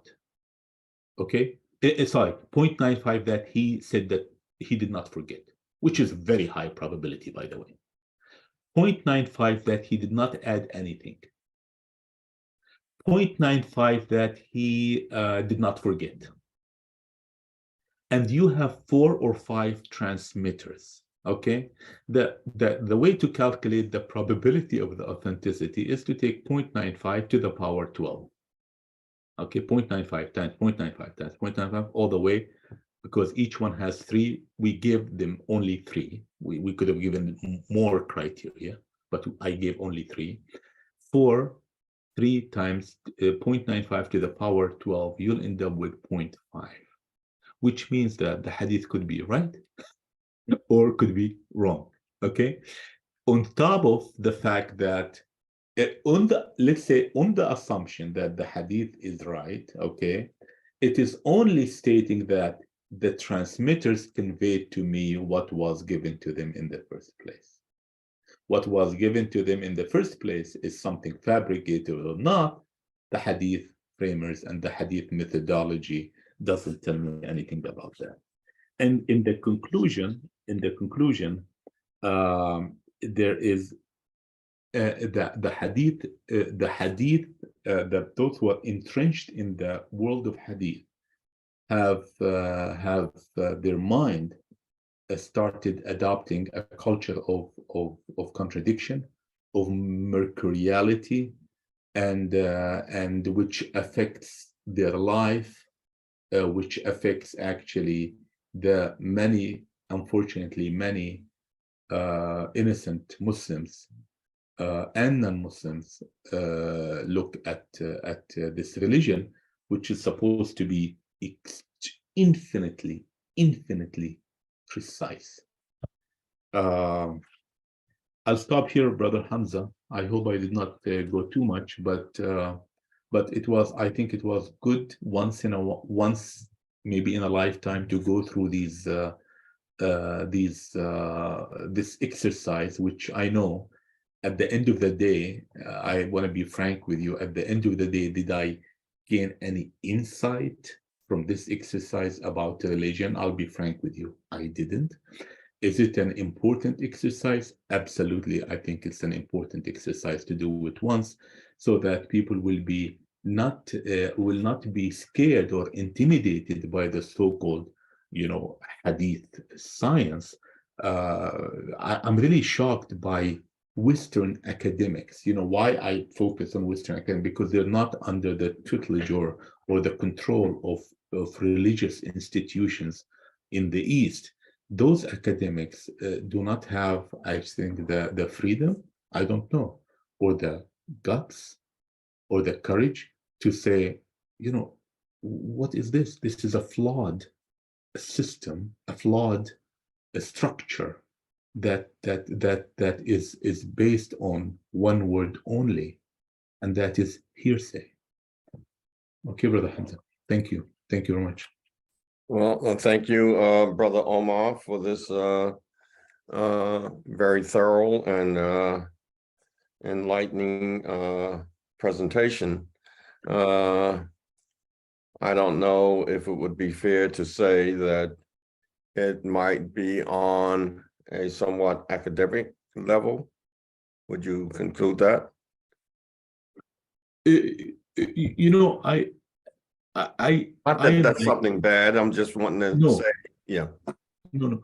I really don't like to have a separation in life, between academic and non-academic. I mean, you yourself delve sometimes into very, very fascinating, deep issues in the Mus'haf, and you don't tell people this is an academic, discussion. And I don't like that separation. There is hadith scholarship. I agree. There's something called hadith scholarship. In other words, if someone wants to study how the hadith whole thing came about, absolutely, there's a lot of scholarship that can be done in that. if someone wants to understand how Muslims, expanded their domain, there's a lot of scholarship. But is it religion? That's the key. That's the key. Because scholarship is the study of anything. Scholarship is the study. Some people who are expert in hadith, they can be expert in the way the hadith evolve, but there's no such thing as hadith science. Mhm. Big difference between the two. Okay, I guess I said that because I brought with me today in anticipation of your topic, a very rare piece of literature that I've had in my possession for at least 45 years. And it's out of print now, if I can put it up, if it can be shown here. It's called the Hadith Literature, Its Origins and Critical Origin, Development, Special Features, and Criticisms. And it's right now it's out of print. It's not coming up too good. But I want to just, if I can, share something before we just get into some more questions. Who's the author, Brother Hamza? Who's the author? Let's see, Dr. Muhammad Zubair, Zubayr Siddiqui, Siddiqui. Dr. Muhammad Zubayr, Zubayr Siddiqui. He's a professor of Islamic culture at Calcutta University. This was in 1961. The book now has been deemed out of print. But now I'm going to put something up on the screen dealing with the word hadith. Can you put that up on the screen, brother? Okay. This is one of the pages in here. It deals with the definition of the word hadith. Here he says the word hadith primarily means new, something new. It is used as opposed to qadim, which means old. From this follows the use of the term for a piece of news, a tale, a story or report, be it historical or legendary, true or false, relating to the present or to the past, immediate or remote. In this sense, the word has been used by the pre-Islamic poets and in the Qur'an and tradition of the Prophet. The storytellers were called Hudath. Now, here again, he goes on to say, and I'll just leave it at that. He says, the general connotation of the word hadith has like that of many other words, the word salah, the word sujud, the word ruku, zakat, etc. Those words have been changed under the far-reaching influences of Islam. The Muslims, since the very lifetime of Muhammad, call the reports with regard to his sayings and doings the best hadith, the Aqsanal hadith, which we see in the Quran. They call them that. And by and by, its uses was confined to the reports of Muhammad's words and deeds only. So, and I think you mentioned something about in your presentation about words. The framers of these hadith promoters promoting it to authority pretty much over the text of the Quran, that as long as the sense of the word remained, the word itself could be changed. Is that something like what you said? That as long as they kept the sense of the word, they could use different words. I really don't understand your question well, Brother Hamza. Can you rephrase it? No, I just was based on the point here that words like salah, I believe the word salah, as it's related in the Quran, it has a whole different meaning outside of the text of the Quran when it comes to hadith.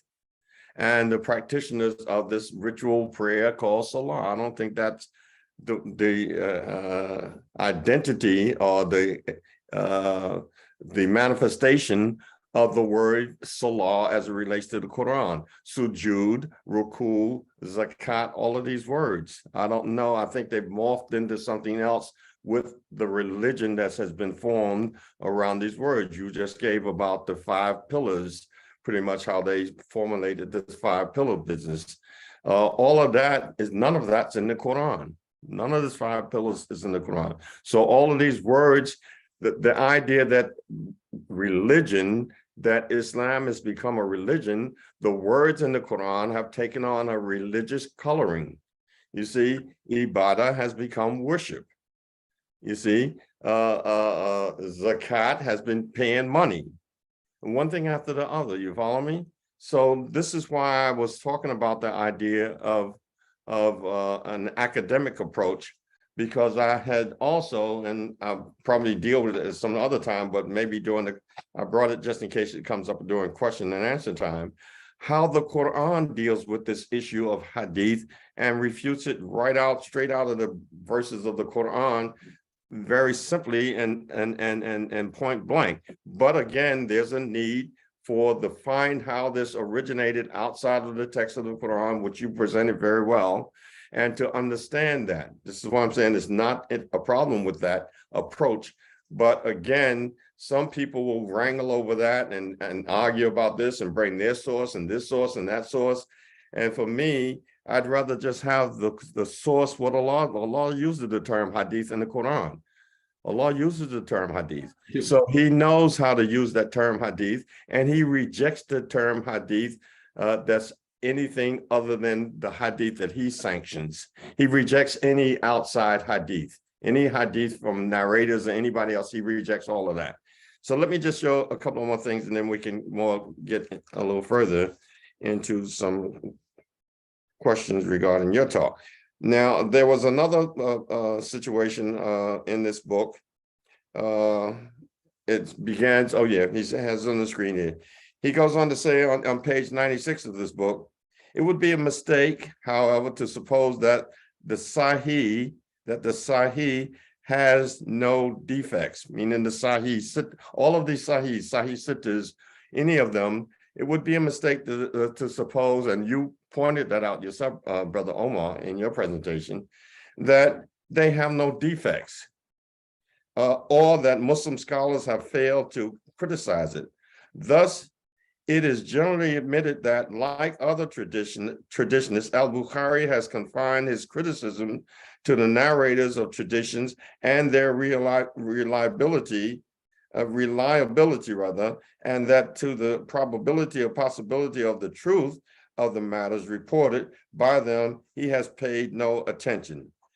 Now, another point, and this is the last one, regarding, I think you touched on this also, and this is in a footnote on page 192, where he says, according to the traditionalists, the people who specialize in this hadith business, the term al-Sahih does not mean that the tradition is actually true or genuine, but that it fulfills the condition laid down by them for a reliable tradition.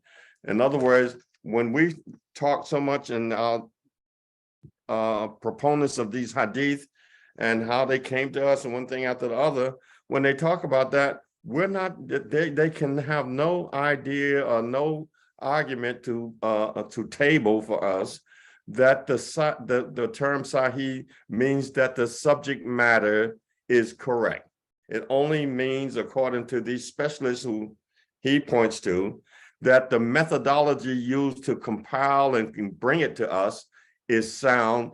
What is being said, ain't nobody checked that like that at all. Would you agree? Yeah, brother, absolutely. I think you would, because that's what you said pretty much. Yeah. No. It's absolutely, you know, these are technical. There are 30, according to some hadith so-called scientists, there are 30 classifications of hadith authenticity grades. 30. I said something towards the end of my first presentation, is that it's nauseating and painstakingly, you know, the effort that you go through knowing all of this is not a pleasant effort, brother.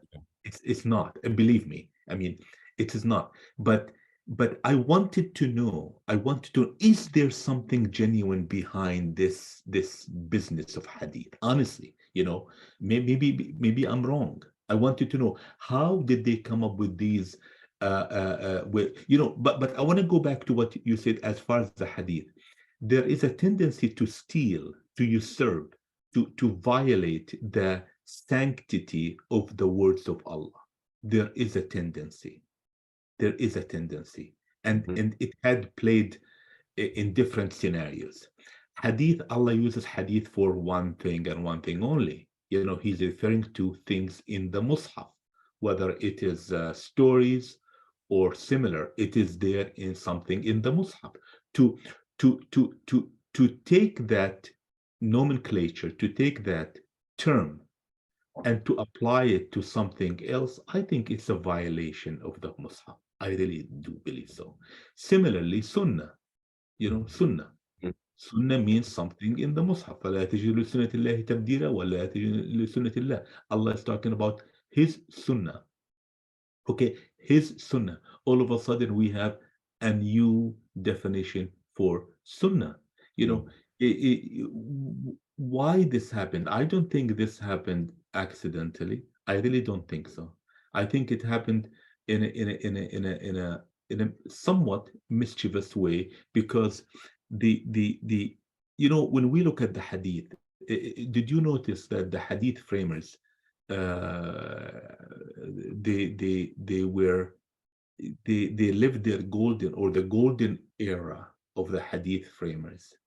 It coincided with a political era.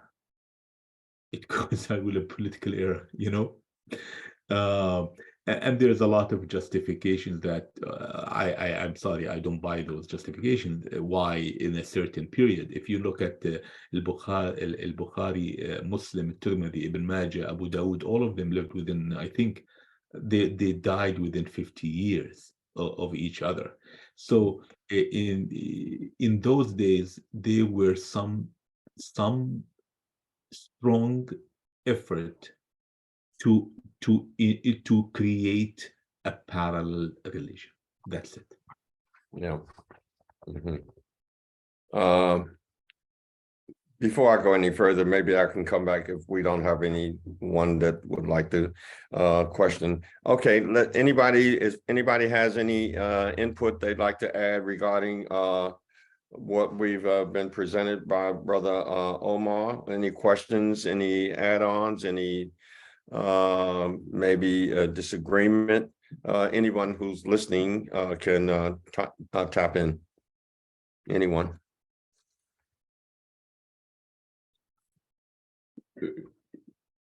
Brother, I want to make a clarification here, and I want all the present brothers and sisters to watch for it. If there's a flaw in the foundation, then the whole structure is flawed, in my opinion. Exactly. Okay. I chose 4 or 5 case studies, and not because they're easy. No, absolutely not. But they really resemble the methodology that being used. I argued with many people throughout the years, many people. I mean, I patiently tried to learn, try to understand where they're coming from. At the end, I don't think, and I stand to be corrected, I don't think anyone with a sound mind and the healthy brain would see validity in the methodology that I mentioned today. I don't think so. I really don't think so. No, and that's why people throughout history created these so-called sciences to make a sense out of what happened. It's all based on hearsay. If I were to tell you, I loved my grandfather, he's the most trustworthy. Really? You tell me, really? That he could be. you know. So instead, my humble advice is that I know that there could be a labyrinth going through this so-called field, but the best way is to take case studies, and case studies are really empowering. Case studies are really empowering. Just take one of the 4 hadith or 5 that we looked into, and ask for rationality. Why in Hadith Jibril, and this is serious stuff, we're not talking about eating donkey meat, we're talking about man. Why there's a discrepancy? Which one should I take? And they're both classified as Sahih. So, and it reminds me, a long time ago, I had a friend who was very religious at one point in his life, and then later on he kind of went the other direction. But he told me something very interesting. He said, Brother Omar, in Islam, you can justify anything you want. He was right. In this kind of Islam, in the Hadith type of Islam, you can justify anything you want. Because with contradictions, as I can prove it mathematically, with contradictions, you can come up with any conclusion. Any conclusion. But the universe, Allah's creation, Al-Haq, everything, cannot be based on contradiction. It cannot. It cannot. It's precise. It's the atoms, the number of atoms, the number of molecules that make anything. It's all precise, and we kind of I mean, of course, we discussed it earlier. Allah, the Prophet is saying, "Ya qawmi inna qawmi ittakhadhu hadha al-Qur'ana mahjura." Because sometimes you say, these people didn't read the Quran to find that this hadith is completely wrong. So anyway, the message of that I want to say is that let's not ignore these important case studies. I outlined 5, and there's tens of others, hundreds of others. I discuss this sometimes with my wife. I tell her, if you walk in front of me while I'm praying, you nullify my prayer. Just like a donkey, or not a donkey, a dog walks in front of me. By the way, poor dog. I didn't know why they pick on dogs. Dogs are faithful, right? And they're supposed to be very faithful, man's best friend. So she said, no, I don't buy that hadith. I said, I don't buy it either. So which hadith you want to buy? Which hadith you want to buy? Okay. So anyways, if there are others want to comment, I'll stop here. Well, I think that which hadith you want to buy again goes over to chapter 46, verse 5 over there, where 45 verse 6, where these are the ayats of Allah. Which hadith you want after Allah and his ayats, whatever the ayats or convey, refer to. I think the word hadith is talking about these sayings that we just talked about, whether true or false, old or new, whatever. These are the sayings. Some people will argue that, brother, that word hadith there doesn't relate to the hadith that the messenger spoke, or the prophet rather spoke. It's talking about something else. I don't buy that. But now, when we talk about now, unless anybody else has a question, I don't want to just be Brother Omar and myself just going backwards and forward with this. Anybody else? I'm sure somebody else would have something they'd like to ask. Anybody? Yes, I have a question. Dr. I have a question too. Okay, would you just give your name and where you are from located, please? My name is Shafiq Ali, and I'm from Long Island, New York, Baldwin, New York. I have a question because you mentioned, it's for either one of you, Hamza and Dr. Omar. You mentioned that the purpose of these things, you were leaning towards political. Could it be another purpose other than political? Based on this, the Quran, what is it, 56, 81, and 82, that a purpose can be money-wise or financial? Absolutely, brother. I that was a hypothesis on my part, and I have sufficient data points, historical data points, make me conclude that it was political. But that also includes what you mentioned. I mean, politics is not a vacuous thing. Politics for the sake of economic dominance. Politics is the sake for social dominance. There could be other forces. There could be non-Muslims at that time who were lurking in the background. I'm not going to deny that, who are from the Jewish or the Christian faith or other faith who were not happy with the dominance of a new religion, who started, churning a hadith left and right. So yeah, I mean, I'm very comfortable to say that there were motives behind this. It was a cottage industry. It was a cottage industry. I mean, when al-Bukhari, that's what we were told, he started his mission to purify the hadith collection. There were 1 million hadith, or some other stories say 600,000. Irrespective, there could be 10,000, but it was a cottage industry, But you see, the something that is important to go that, I mean, this discussion today is a very important information. However, it may differ from the foundational discussion that we had earlier. When we talk about Al-Shafi'i is the one, in my opinion, he may have laid the ground for the dominance of the Sunnah and the Hadith. Shafi'i. I mean, Bukhari and others could be minute, small players, in my opinion, and some people could have given them prominence, possibly. I mean, imagine in those days, is it easy to print a book? I don't think it was easy. No. In those days. So there must have been some backers. In the case of Muslim, believe it or not, there's a backer, and most likely a financial backer, and he did not hide that information. Muslim himself, and Naisaburi, Right. Sahih Muslim, I dug this information from his introduction. There's a backer, there's a benefactor who was behind Muslim.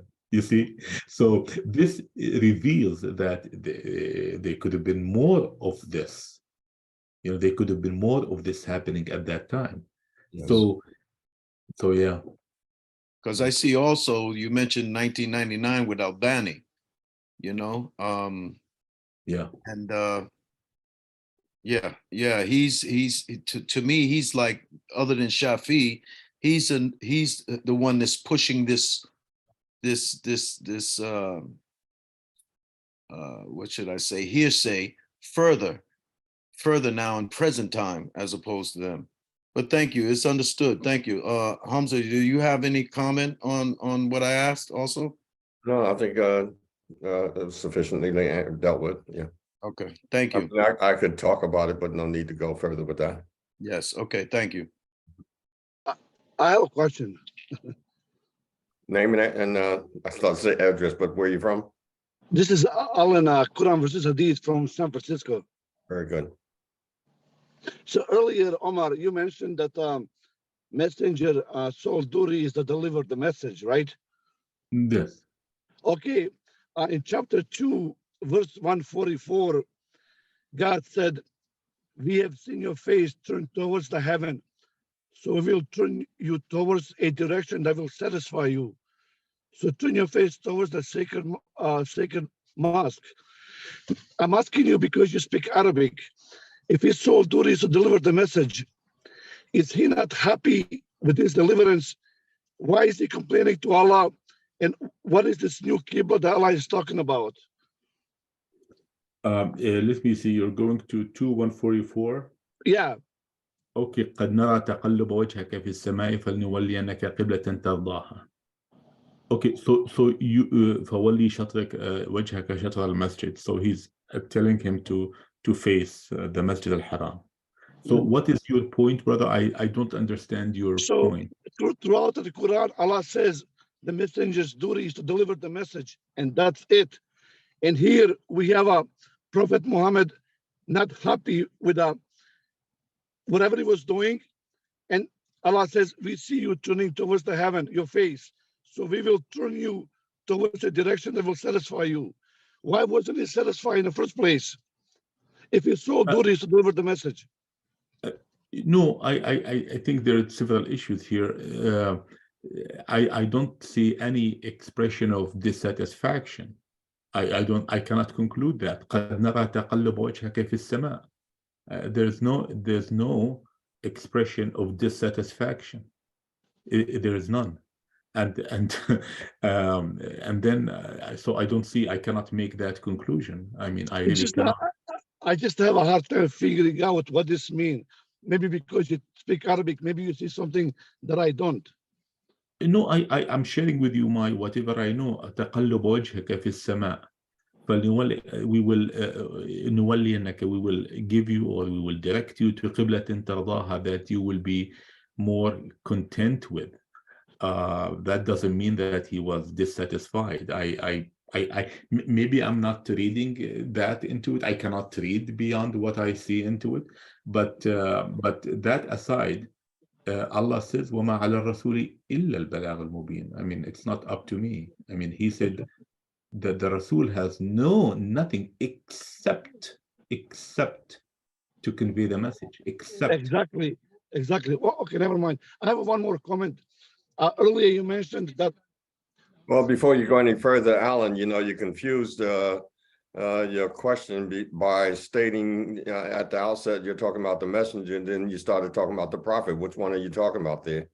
Well, Allah is saying here, we have seen your face turned towards the heaven. So Who is the personality that you're talking about, the messenger or the prophet? Because you use both words. Well, it doesn't say here. But you said messenger and you said prophet. Which one do you want to say? I'm not sure. Oh, okay, sir. Hey, I have one more comment, Omar. Please.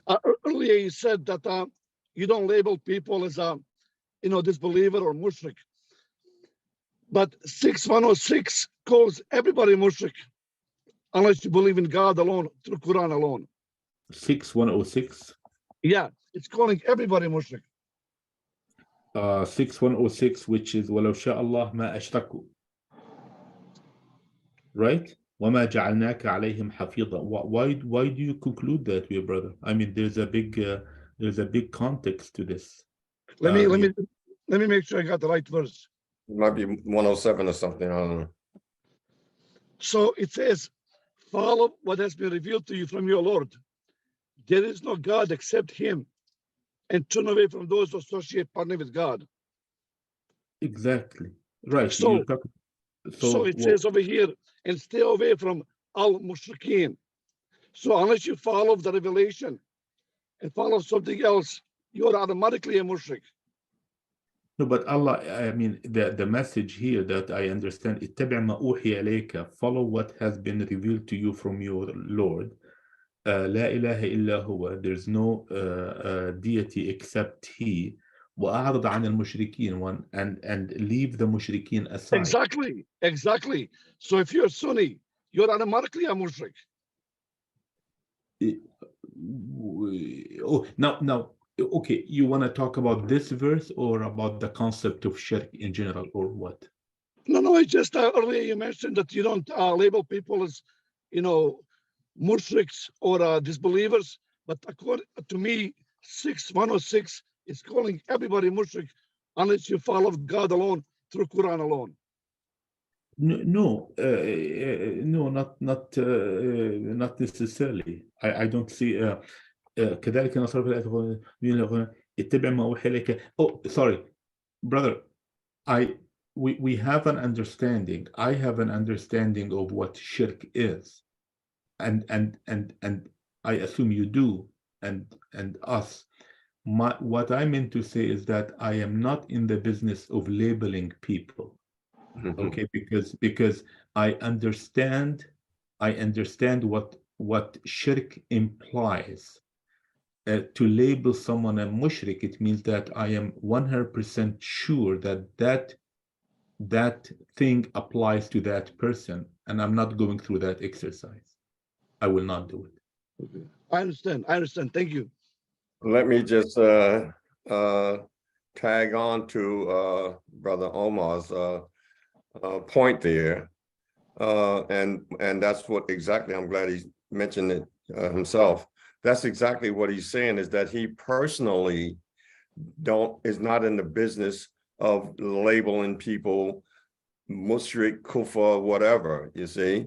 He's not in the business of doing that. Not that the Quran doesn't identify who these, the personalities and the characteristics of these individuals, like Allah says, most people don't serve him without being mushrik. But there's a verse in the Quran where Allah says, is telling the messenger, I believe, and as a result of the community in his presence there, it's not for you to follow the funeral or stand behind them. When it has become clear to you that they are inmates of the fire. You see, when it's become clear to you, so that's now, the person now has died already, and died in a state that he lived as a disbeliever. It's clear, you can't get clearer than that. So now you don't deal with that. But prior to that, people can change.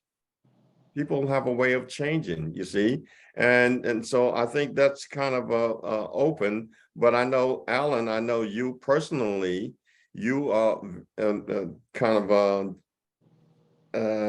eager to stamp people as mushriks, as this, as that, but maybe the next person is not so quick to jump like that, and I would caution that attitude also in general. See, it's a very, I mean, we don't know what's in the hearts of people. We really don't know. We need to have a full understanding of the concept of kufr, the full understanding of the concept of kadhib, the full understanding the concept of iman, shirk. These are serious things that the Quran talks about.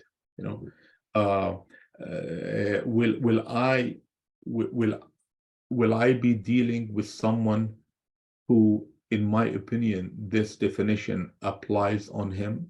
Of course we do. We do. I mean, even here in North America, right? I mean, we don't have to go far. So that's why the ibadah in Surah Al-An'am, the 9 commandments, are the ones that are essential for good governance. The rest are not for us to monkey with, to play with, in my opinion.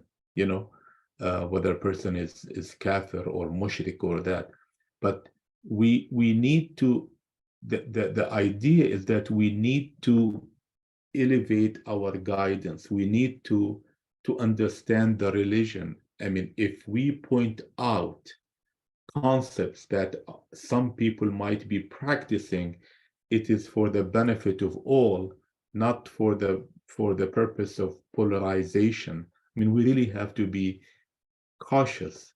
Having said that, that doesn't mean we dilute everything. Everything is diluted. Everything is happy, lovey, dovey. No, there are certain things that are important to understand.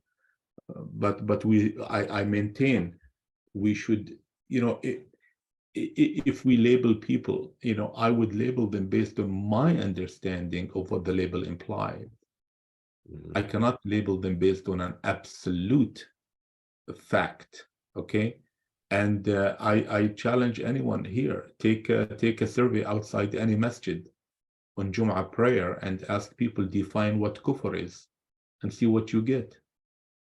I mean, I doubt it if you get uniformity. I think you will get a spectrum of answers. So and if we start labeling people, kufr, kafir, what does the definition of who? Thank you for that. Anyone else has a question, please? Anyone? Question, comment? If no one, there is something that I missed to say. I didn't say it, and it's important. According to the Hadith framers, the Prophet said in Sahih Muslim, do not write anything about me or on me. And whoever write anything, except the Quran. Mhm. Erase it, he says, continues, and speak about me, speak, حدثوا عني, speak about me without any hesitation. Mhm. Okay, so look, there's a difference. Speak about me, but don't write. Okay, now, again, I don't subscribe to the hadith at all, okay? But this is a hadith that is being trusted or being accepted as a sahih. Now, let's see An-Nawawi. Look how obviously this hadith, what does it tell you? It tells you everything. All the hadith should be tossed in the trash, right? If you believe in this hadith, لا تكتبوا عني. Don't write anything about me. Okay? Now, this is posed a dilemma for the hadith framers, a big dilemma, a serious dilemma. How to get out of it? Okay, so here comes An-Nawawi. An-Nawawi lived, I think, hundreds of years after the Prophet died. Hundreds of years, I think, even after, I don't have the date of An-Nawawi's death, but he's a famous, they call him a famous hadith interpretation scholar. Look, not a hadith scholar, but a hadith interpretation scholar, because there are two famous ones, Al-Asqalani and Nawawi. Okay, so now he said how he wanted to reconcile this. Okay, how did he get out of this? I really be patient because this is important. There he is saying there used to be amongst the companions a big difference in whether to write or not to write the hadith. فكرهها كثيرون. Many of them didn't like to write, and others said it's okay to write. ثم أجمع المسلمون على جوازها. Look, please listen very carefully. Then the Muslims have made ijma' that it is okay to write. Mm. Oh my goodness. I mean, I am just 4 lines out of about 15 from what is he saying. I will continue in a second, but let's pause. That's what I keep saying. We should take these things seriously, one line at a time. If there is a flaw in something, we cannot continue further. We cannot. At least my brain cannot. I cannot build a bridge if you give me flawed laws. People will die, the bridge will fall. And that's, by the way, that's what's happening to Muslims, exactly. Look at this. كَرِهَهَا كَثِيرٌ. Look, the Prophet says something. And now he is saying, many people didn't like to do that, and some did. Interesting. But at the end he said, but the majority of Muslims decided it's okay to write. In other words, the majority of Muslims decided to go against what the Prophet has said. Mhm. And they accuse us of hating the Prophet. Look, they accuse us of hating the Prophet, right? All right. Now, then he goes on. I'm not going to read everything, blah, blah, blah, okay? Look, towards the end of his explanation, and by the way, this is in the book, anyone who cares to know, Al-Nawawi, the book's title, Al-Minhaj in Arabic. Minhaj meaning, no pun intended, the methodology. Mhm. Al-Minhaj. Mhm. So this is the Minhaj, okay? Mhm. Now you tell me why I went through all this pain to really discover these things. I discovered these things. They were hidden in their books, you Mhm. know? Okay, it is worth it to go through over this, but once only. Okay, Qila, look, he at the end says, Qila, it was said. Who says it?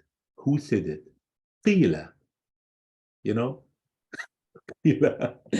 In the hadith al-Nahi, the hadith that I just said, with the i.e. the Prophet said, don't write anything about me, was abrogated. Interesting. Just like that. That hadith was abrogated. Okay? And then he continues. Now, who abrogated it? Who knows? Okay? Who is the people behind qila, those who said? We don't know. Okay?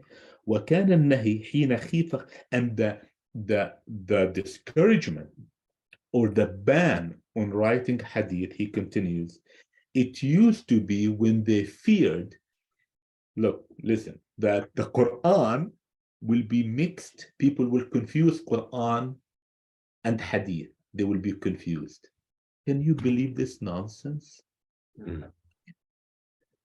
فلما أمن ذلك, and then when it was guaranteed that there will be no confusion between the two. I mean, what does he mean by that? Earlier there was confusion, later there's no confusion. Okay? أذن في الكتابة. The Prophet said it's okay to write. Okay, provide me with a proof that he said later on it's okay to write. Okay, even if the proof is bogus, even if the proof is fabricated hadith, provide me with one. He provided with none. Okay, so it's really interesting. This is a note that I wrote here.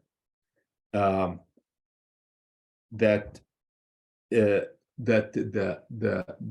the words of the Prophet were elevated to wahi. Amazing.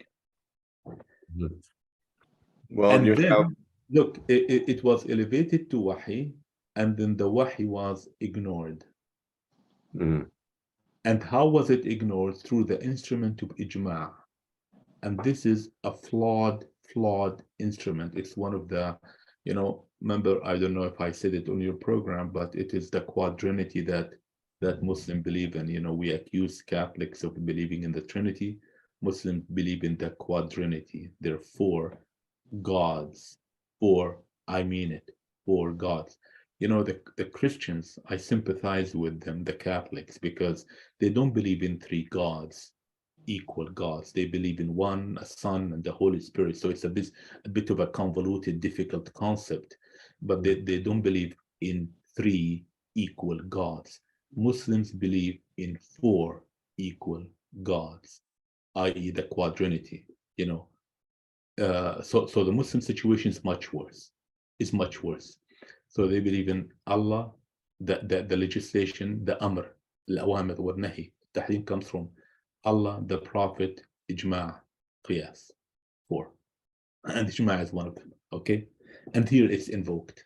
So the ijma' here superseded the wahi. and you said qiyas also, qisas rather, qiyas. Did you say qiyas? Qiyas, analogy. Analogy. So these are the four gods that the Sunnis believe in. And if you tell me four gods, yes, absolutely, because they believe in that the legislation comes from these four. Okay, so shirk, this is real shirk in my opinion. Okay, because لا يشرك في حكمه أحدا. Now we make the Prophet يشرك في حكمه. جماع, i.e., by the way, ijma' is a vague, elusive concept. They never tell you who made ijma'. They say just ijma'. Shut up and believe it. The majority. Which majority? By the way, the ijma' is a big thing. I wrote a lot about it. It's one of the biggest frauds that had been concocted to really give credence to not the Prophet, not the Hadith, but to the scholars, the so-called scholars, i.e. the kahana, the priests, and of course the analogy. Of course, who came up with these? Of course, Shafi'i. So I think that Shafi'i was the one who really buttressed the concept of the Sunnah in a big way. And I don't think, and then we go to, I think the brother who asked this question asked me about the political motives. I really believe that the Shafi'i had a big political backing, huge political backing, because his doctrine is the one that prevailed at a time when you couldn't breathe without the caliph or the Amir al-Mu'mineen or the emperor allowing you to breathe. Just like today, right? Incidentally, I want to mention is that there's a famous Sunni type preacher liked by many millions of people in the Middle East, and he is always projected as a wasati. You know, I think this term is very elusive. Wasati means middle ground, that he is not an extremist to the right or to the left. He look at this wasati, this middle groundedness, if I may say.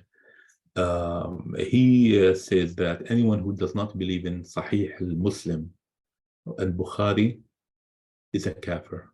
You know, so it has gotten to that point. You know, yeah. Well, good. And now that just goes back now to Alan's point about calling people names and one thing after the other. But look, Allah calls people kafir many times throughout the Quran, but in one specific verse that I like to project all the time is chapter 40, verse 12. Chapter 40, verse 12. Can you pull that up? Chapter 40, verse 12. And look what the qualifications of a kafir is as it narrows down, and that Allah points to the person who has this characteristic as a kafir. Brother, 40, Ghafir, 40, 12. Chapter 40, verse 12.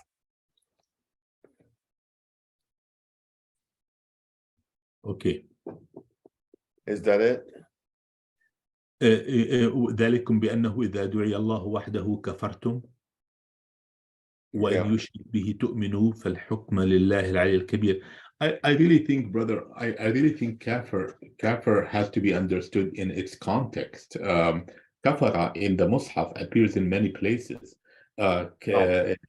This in particular here, this is very clear.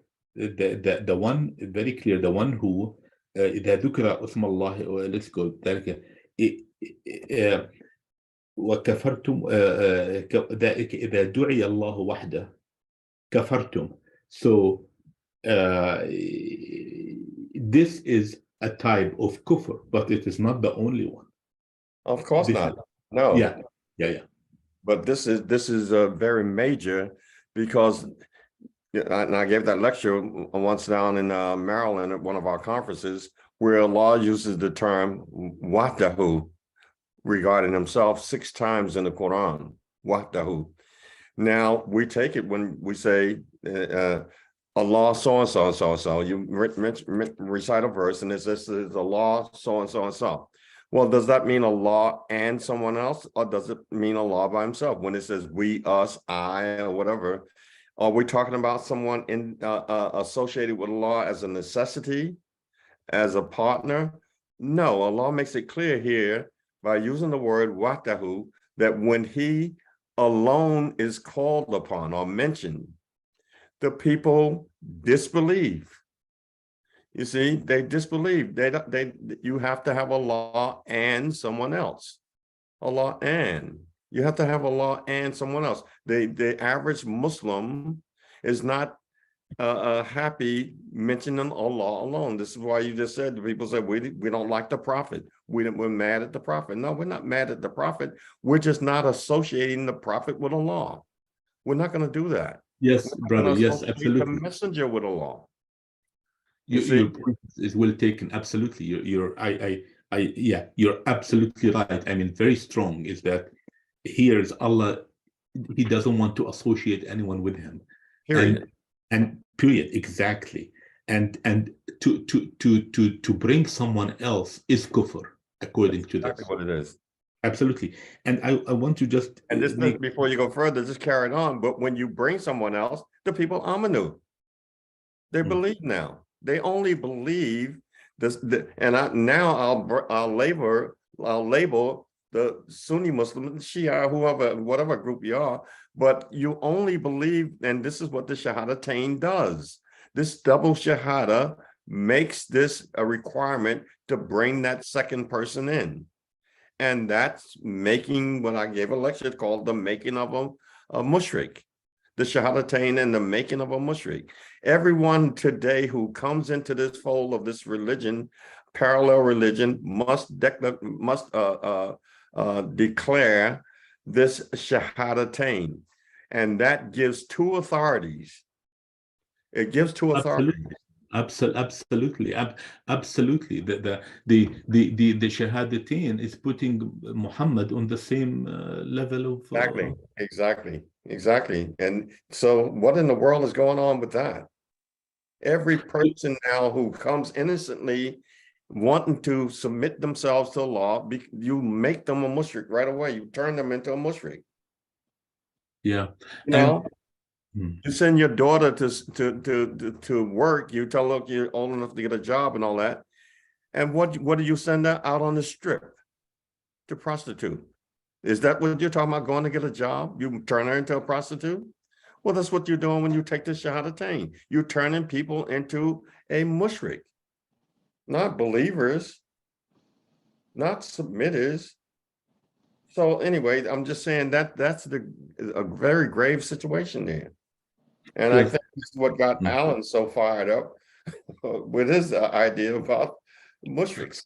Hey, Hamza, I have a question for you. What you just said a minute ago. Excuse me? Hey, I have a question for you based on what you just said a minute ago. Yeah. Chapter 4, verse 150 says, indeed, those who disbelieve in Allah and his messengers and wish to discriminate between Allah and his messengers and say we believe in some and disbelieve in others and we wish to adopt a way in between, would the whole Sunni world be included in this? To make a distinction between the messengers? Yeah, messenger of Allah. Would the whole Sunni world be included in this? Well, that depends on what distinction you're talking about. I don't see the Sunnis making any necessary distinction between messengers other than that when they talk about some, they'll say Sallallahu Alaihi Wasallam. And when they talk about some, they'll say Alayhi Salam or something like that. Why would you make that distinction? Who told them that? I don't know. But I don't think they make any necessary distinction other than saying that someone limited to their own people and Muhammad was for the whole of mankind. Well, I don't see that much of a distinction that they make there. The fact the Sunnis say that Prophet Muhammad had a hadith and sunnah to follow, which is obviously not true. This is what I meant, because they're the ones who are claiming this, the Sunnis. But brother, you're referring to verse 150? Yeah. But verse 150, but it starts with الَّذِينَ يَكْفُرُونَ بِاللَّهِ وَرُسُلِهِ. How could that apply to those who make kufr in Allah wa rusulihi? That's the beginning of the verse. Yeah. Well, I meant based on that the Sunnis are saying that Allah revealed Quran, Hadith, and Sunnah, which he didn't. So that based on this, they are trying to make a distinguish between the two. Allah has a Quran and Muhammad has a Hadith and Sunnah. That's what I meant to say. They're the ones trying to separate the two. But that doesn't apply. I mean, that's a different thing. But that doesn't apply to the so-called Sunnis, because this starts with الَّذِينَ يَكْفُرُونَ بِاللَّهِ وَرُسُلِهِ. وَيَقُولُونَ, and then they go further, and then they declare that we believe in some and we deny the existence of others. So I really don't think that not to say that the Sunnis don't have any problem, but we have to be really we gotta lighten up, give them some breathing room for a minute. Well, for some reason I see it differently, but then again, I'm not saying I'm right. I just see it differently. That's all. And but brother, sure. But of course, but the beginning of the verse, إِنَّ الَّذِينَ يَكْفُرُونَ بِاللَّهِ وَرُسُلِهِ وَيَقُولُونَ. So Allah starts with those who don't yakfur billah. In other words, they're denying, they're covering the truth, the Allah and the Rasul. Well, that's Anyway. exactly what Sunnis are doing. Exactly my point. You mean they deny that they are making kufr in Allah and his messengers? Well, with the fact that Allah says the Quran is sufficient, and then Sunnis tell us, no, you need a teacher, which is Muhammad, doesn't that it gives you any hint? I would see that as people outside of the Islamic community. In other words, I would point to the Jews, the Bani Israel, if I wanted to find somebody guilty of that. They accept Moses and they reject Muhammad. Yeah.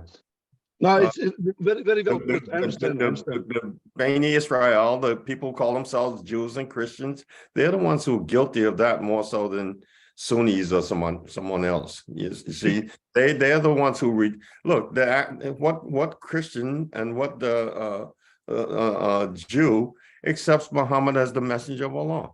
Nobody. So they're the ones, but they accept Moses, right? They accept Abraham, Noah. Yep. So they're guilty of this verse. I mentioned this verse about 5 years ago, 6 years ago, when I was in a Sunni mosque that I went for about 12 years. And they actually, those Sunnis, they used this verse against me, saying I'm the one who discriminate between Allah and the messenger, making the distinction between the two. They accuse me of with this verse. Well,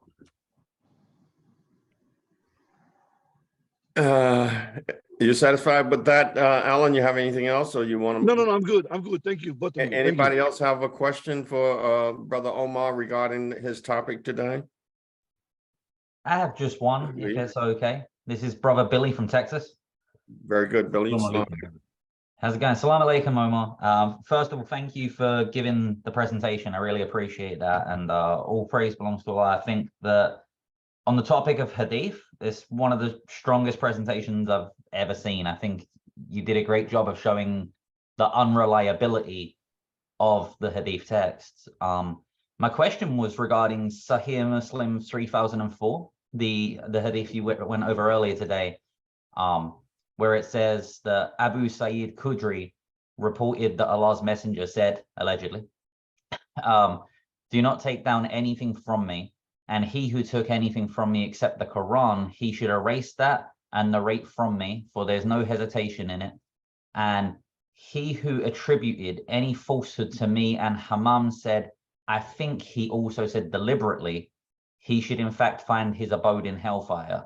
My question here, because this is a pattern that I see in lots of hadith, even though this hadith is considered sahih or authentic, Abu Sa'id Khudri says in this hadith here that I think he also said deliberately. So it seems that even though the hadith itself is categorized as being sahih or authentic, Abu Sa'id Khudri seems to be admitting that he's not really sure what Allah's messenger said here. He says, I think he said deliberately. I'm not sure he said deliberately, but I think he said deliberately.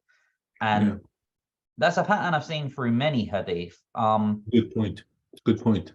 Does that because of course I'm not an Arabic speaker, and your Arabic is entirely superior to mine. But even in Arabic, does that point there still stand? And my question is, because this pattern seems to exist in hadith, where there seems to be uncertainty even within the narration itself, but the narration is still somehow authentic. You raise a very, very good point. There's much more than this. This is a minute example. In fact, you pointed out the hesitancy in Abu Hammam in let me see, in قال حمام, not Abu Hammam. أحسبه قال متعمدا, and he is, at least in this hadith, the word متعمدا, meaning intentionally, refers to that my interpretation, it makes a lot of sense to me, it refers to the last phrase of this hadith. So it doesn't refer to the earlier stage. It doesn't make sense to say that the word intentionally refers to the first part of the hadith, the first phrase, but the second, which doesn't change much except the severity of the punishment to whoever fabricates a hadith. But I think your big question is the what should I say, the vagueness in a hadith. Absolutely, brother. I mean, if we want to get into it, we can dedicate a 5-hour discussion into the vagueness, into the errors, into the playing with words, into so many things, and there are also many ahadith that are not about the Prophet, like hadith as-salah, the ones about salah. They included them in Sahih al-Bukhari, but they are not what is claimed the Prophet said. This is a big chunk, by the way, of a hadith. Someone else said, I saw the Prophet doing so and so and so, or I think, or someone said so and so and so, and we believe this is so and so. So there's a lot of vagueness, a lot of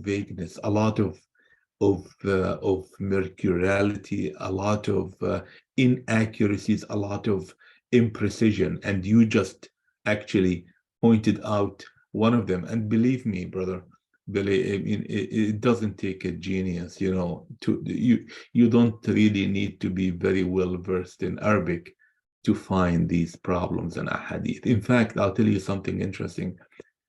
Many ahadith, I documented them, but they're not in front of me. The translations to English is incorrect. And you know what? I think they've done it intentionally, because they're so embarrassing if you were to translate them correctly. Wow. That's really eye-opening as well, brother. I appreciate that, because that's what I wanted to confirm there. I wanted to confirm that, to me, the contradiction that I've always seen, even within just this one hadith on its own, other than the obvious contradiction that it's telling not to write down anything other than the Quran, but that contradiction between it being labeled authentic, but then the person that's narrating here, the Abu Sayyid Khudri, it sounds like he's unsure himself. And so Abu Sayyid Khudri was saying, I think he also said deliberately, but then in modern times today, we've labeled it authentic as if it's something he definitely said and that we are sure of. Brother, that's an excellent point. You really raised an excellent point, because you're saying that there is uncertainty about part of the hadith according to the narrator. Right. So the question is, if he admits there's uncertainty, why should I take the whole hadith as certain? Exactly that. If he himself was uncertain, then how can we label it authentic today? Absolutely. And I chose this hadith to show the falsehood in the methodology, not that I believe in the hadith in the first place.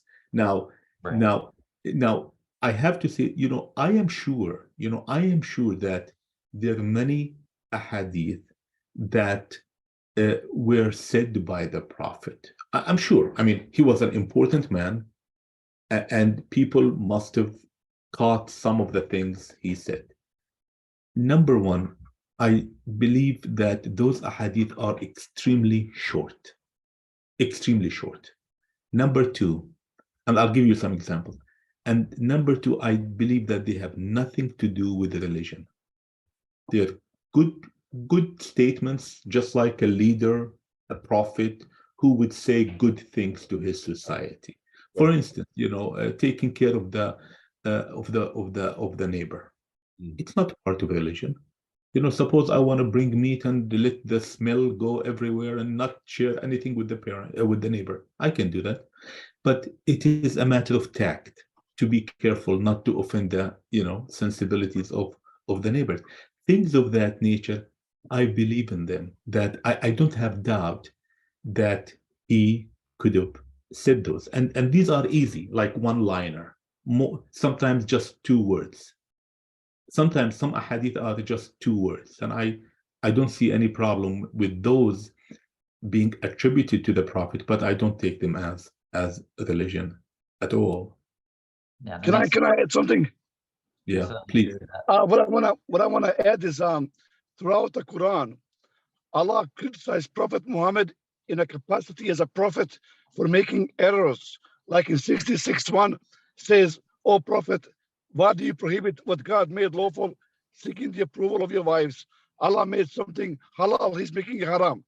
Throughout the Quran. So if Allah criticized Prophet Muhammad throughout the Quran, why would you follow something 200 years later? Nothing but problems. Here's the example that Allah doesn't want you to follow Prophet Muhammad.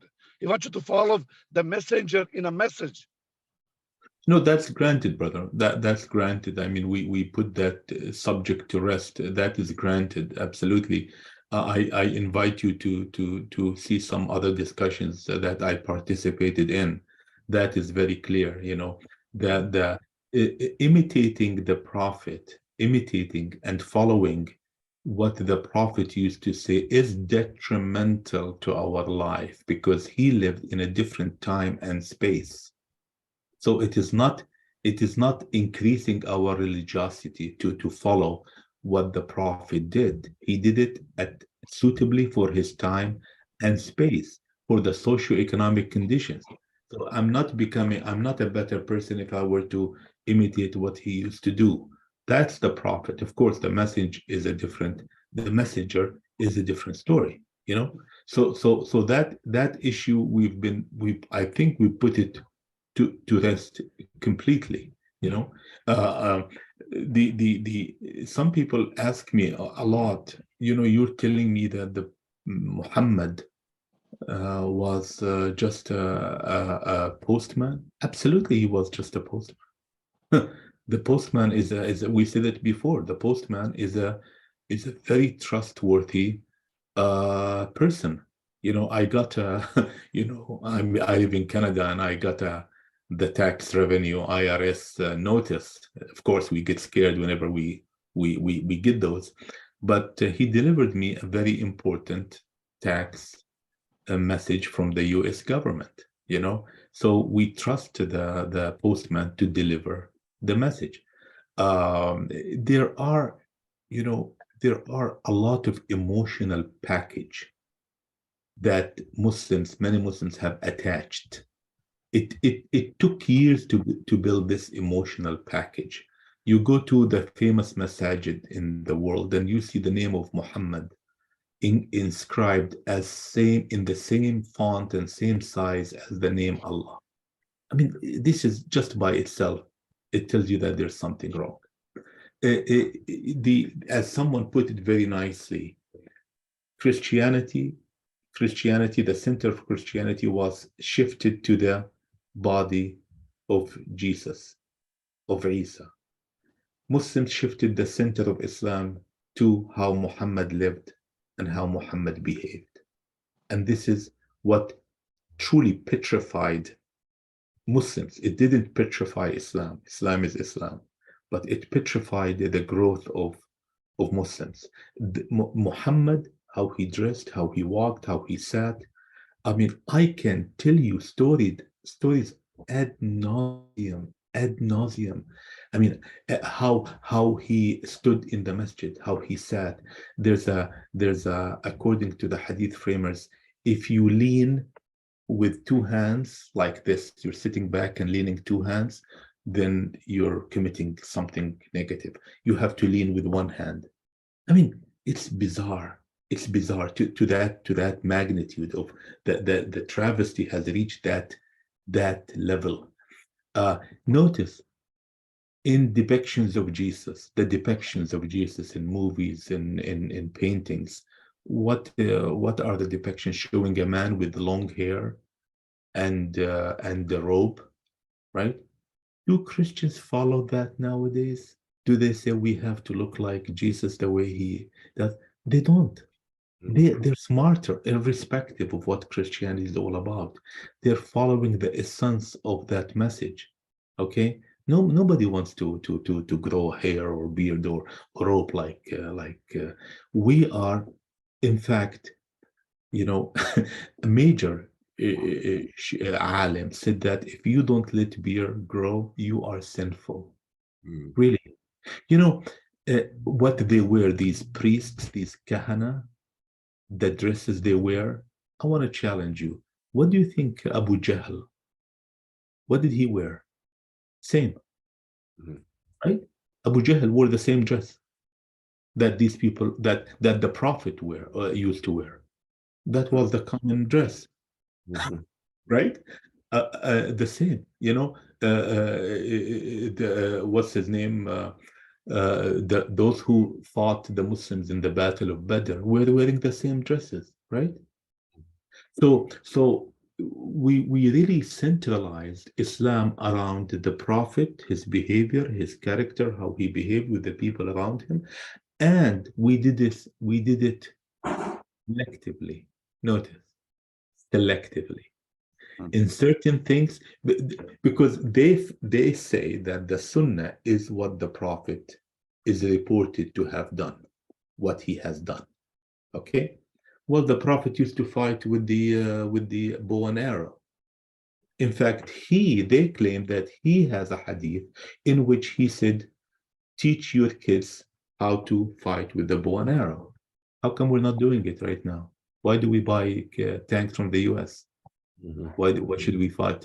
So it had been done selectively. Dear brothers and sisters, the methodology is incredibly flawed. And it doesn't take a genius. It doesn't take a genius to figure out.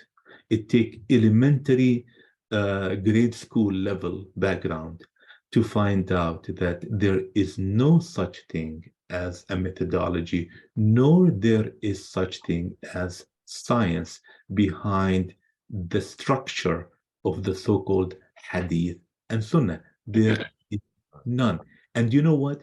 The more you delve in it, you'll find a lot of material. You start laughing. The more you delve into these volumes and these compendia of books, the more you start seeing contradictions. You know, there are a hadith about you know, when to have intercourse and when not to have, and they're contradictory. They're completely contradictory, you know, and they're grouped under one chapter in Al-Bukhari or one chapter in Al-Muslim. So now I just want to say that emotionalism overcomes many people. I just came back from a trip to the Middle East, and I love to discuss these things with people there to see their attitude. Emotionalism is so dominant. I mean, you come to a logical point and they just jump back. But you want me to leave this? You want me to not to believe in the hadith? You want me to it will, you know, I was extremely enthusiastic and seeing rapid change. Change is coming. More and more people are beginning to at least listen. Okay. In the past, people used to fight back. More and more people are calming down and listening, and at least listening, because the onus on the people who have the right argument to explain it in a logical way. You know, and please, I mean, if I were to take, I do believe in the sunnah of the Prophet. The sunnah of the Prophet is that he was patient. That's the sunnah of the Prophet. You know, he came up with something that everybody opposed.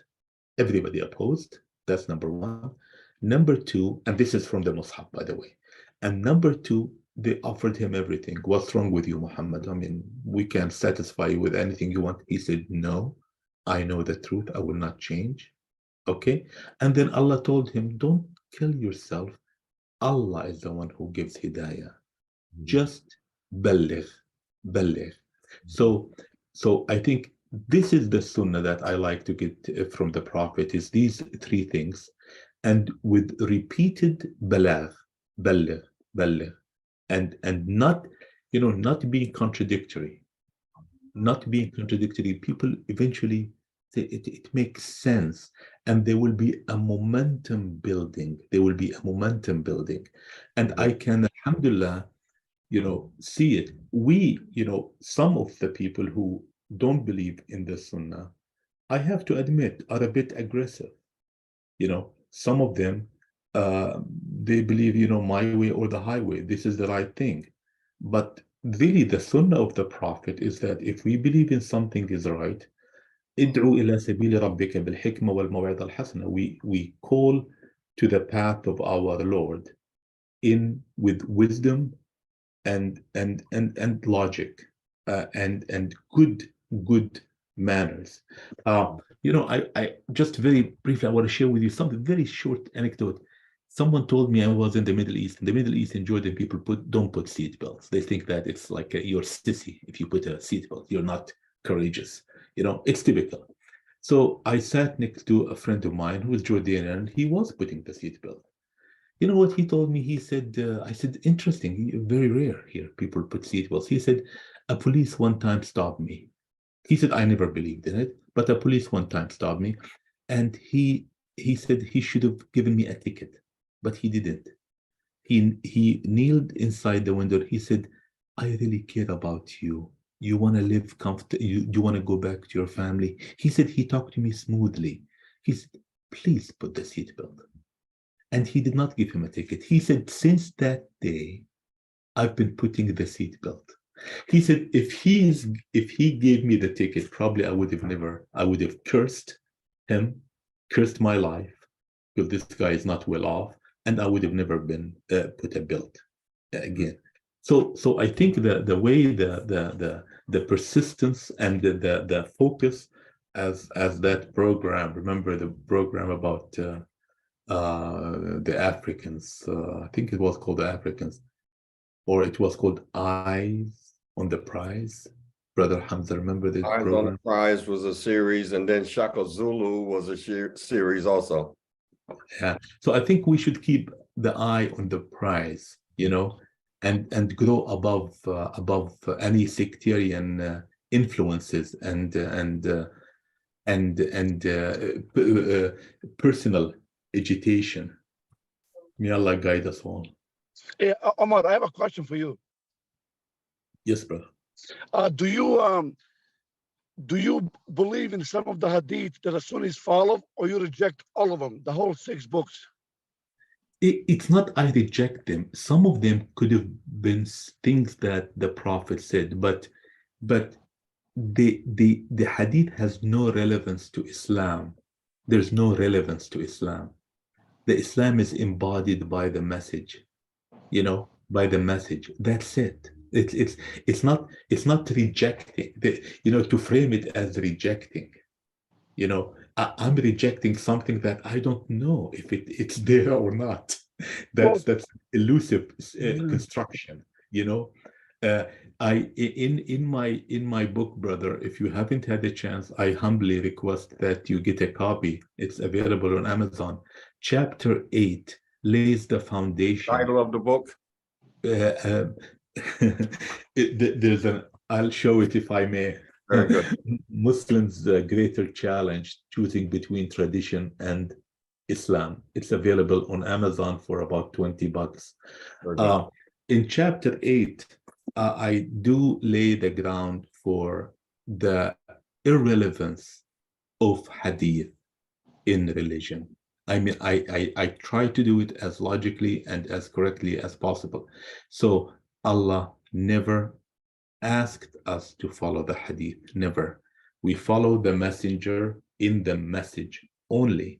So that we've put that to rest. But if you want to go into the details, it's available in this book, chapter 8, in careful detail, where I went over the word ta'a, uswa, ittabi'u, all of these important words that the hadith framers use to justify their case. I took each one by one and showed that that it does not support their claim. Okay, so the imagine, I mean, Allah sent a religion which is Hidayah.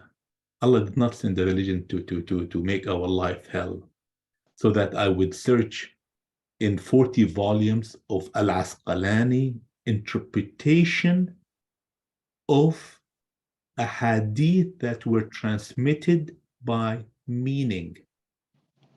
Imagine 40 volumes of interpretation of hadith that were transmitted by meaning. So Al-Asqalani, if they were transmitted by meaning, he could have been way off in interpreting them. Okay, so can I follow up? Please. How do you think Prophet Muhammad found out about, let's say, Abraham? Whatever he wanted, whatever, I cannot say. Well, the only thing I would say is that Allah told us and our prophet about Abraham through the message. Exactly. And that's how me and you find out about what Muhammad did. Simple as that. Because history may or may not be true. I'm sorry? Yeah, absolutely. Absolutely, brother. And I did talk about this in my book. What Allah wanted us to know about the prophets and about our prophet is documented in this book. Nothing more, nothing less. Nothing. Everything else, I don't believe in it. Sirat ibn Ishaq, I'm sorry. I don't believe a single thing in it. Sirat ibn Hisham, you know Ibn Ishaq, the first seerah of the Prophet, who lived 80. Ibn Ishaq lived 80 years after the Prophet. You know, it was a commissioned project.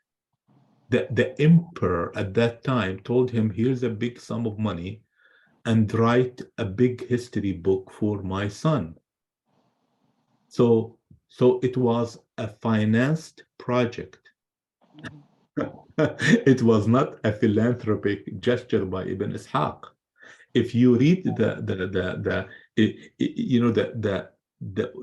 biography that Ibn Ishaq wrote, it's full of a lot of nonsense that even Ibn Hisham. Look, Ibn Hisham lived way after the Ibn Ishaq. So who you would trust more? You should trust Ibn Ishaq, right? Why do Muslims trust Ibn Hisham? Because Ibn Hisham came and started with the body, with the material that Ibn Ishaq wrote, and started removing a lot of embarrassing stuff. But who should have more credibility? Ibn Ishaq, because he lived way earlier. But it's the other way around. Why? Because Muslims were embarrassed. What we need, the strength, the message is embodied in the Mus'haf. The misdaqiyya, the honesty of the Prophet has nothing to do with me believing the message. Yeah, see, the reason I'm asking you is because if Allah told me in the Quran to be good to my parents, I don't need history to tell me that may or may not be true. Allah already told me. So that's another reason why we don't need a hadith, because Allah already told me what to do and what not to do.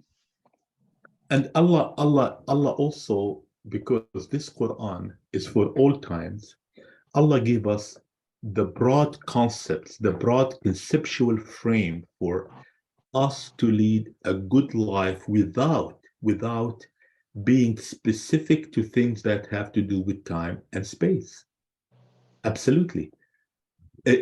Otherwise, it will not work. And the only one capable of that, that is Allah. There's no one else is capable of that, to give us broad constitutional framework that will work for. And you see, that's when people say that chopping hands, it is, some people say, Allah said we should chop the hand of the thief. And I argued before in programs, there's no such thing. But some people try to get away from it by saying that, well, for these times, it will not work. So we have to stop that aspect of the relation. That's very dangerous. That's extremely dangerous. That doesn't work. The Quran applies for all times, but it is extremely broad, gives you a broad conceptual frame. When we petrify things, it is true that some people say, I sympathize with them. You want to bring us 1400 years back, they accuse Muslims. They are absolutely correct. There are many Muslims who want to send us 1400 years back. Absolutely, absolutely. You know, from the way we behave to the way we brush our teeth with the miswak, to the way we eat, it has to be with your hand. Really, now we have fancy utensils. Why should I eat? If one wants to eat with his hand, fine. But don't tell me it's a religion. You know, so there was, with this hadith, it locked us. It locked us. There's no freedom anymore. There's no freedom. You know, you have to have a manual what to do. Turn left, turn right, turn into the masjid this way, go to the masjid. And that deprived us from the big spirit, the explosive revolutionary power of Islam. Absolutely. It can find us. You know, look at this, brother. You know, Islam is about ibadah, period. What is ibadah? Ibadah is what? Is literally freedom. Literally. If you want to translate what ibadah is the freedom to worship or the freedom to disobey. The freedom to obey or the freedom to disobey. That's ibadah. Now, look at the shuyukh. Look how the religion has been diverted. The priests, the kahana, they make good money throughout the year. You know, before Ramadan, they're telling everybody, you know, prepare for Ramadan. You know, start doing this and that. In Ramadan, they came up with this fiqh of Ramadan. My goodness, Allah says few words in Ramadan. Fast, because in my opinion, my interpretation is physiologically good for us, period. He did not dwell on it much. He did not make a big issue about it. You know, other people were, Allah suggested to previous people to fast, so he's suggesting so that we benefit. That's it, end of it. Okay, so now they have made a business of lectures about fiqh of Qur'an and this and that, fiqh of Ramadan. Ramadan is over. Oh, brother, you know, they'll give you lectures about the benefit of Shawwal, fast 6 days of Shawwal, and then they start preparing for Hajj. There's occasions that they make money off of. You know, there's a lot of money-making business from this religion. Tell me, where are the priests who talk about injustice around the world? None. They're silent, right? Why they're not talking about liberty, freedom? Freedom is the concept that people kill themselves for, and the priests are silent, completely silent. You know, look what happened in Yemen. The slaughter in Yemen. The cities were bombed to smithereens by the Saudi aircrafts. The shuyukh and the priests and the kahana in North America are quiet. Why did I say North America? Because I don't blame the ones back there to be quiet, because they will be thrown in jail. Okay, so Allah doesn't tell you throw yourself in jail. But here, when we have everything and we can talk about everything comfortably, they're quiet, right? Injustice around the world, they're quiet, nowhere to be found. You know, what is this? There's something fundamentally flawed, and to justify their silence, you know, there's a body of ahadith. They call them Hadith al-Imara.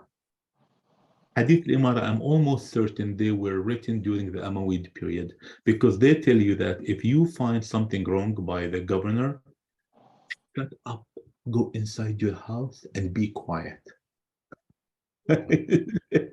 See, these are the hadith, they call it the hadith al-Imara. Okay, so they could justify anything they wanted.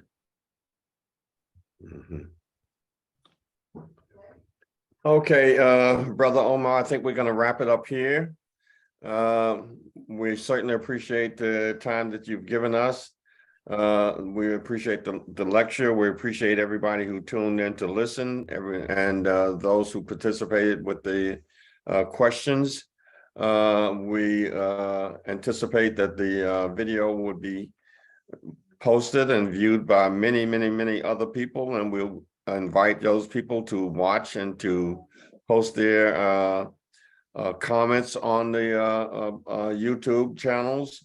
I suggest that everyone, or I invite everyone who claims to follow the Quran to subscribe to everyone's channel. Everyone that's advocating this Quran, go and subscribe to their channel, to my channel, to Brother Omar's channel, to Brother Bill's channel, Brother Allen's channel, whomever. Just subscribe to their channel, like and subscribe so that they can produce content, that they can stay aboard. Somebody's going to look at a channel somewhere else that's not going to see something on my channel, and it might make a difference in their life.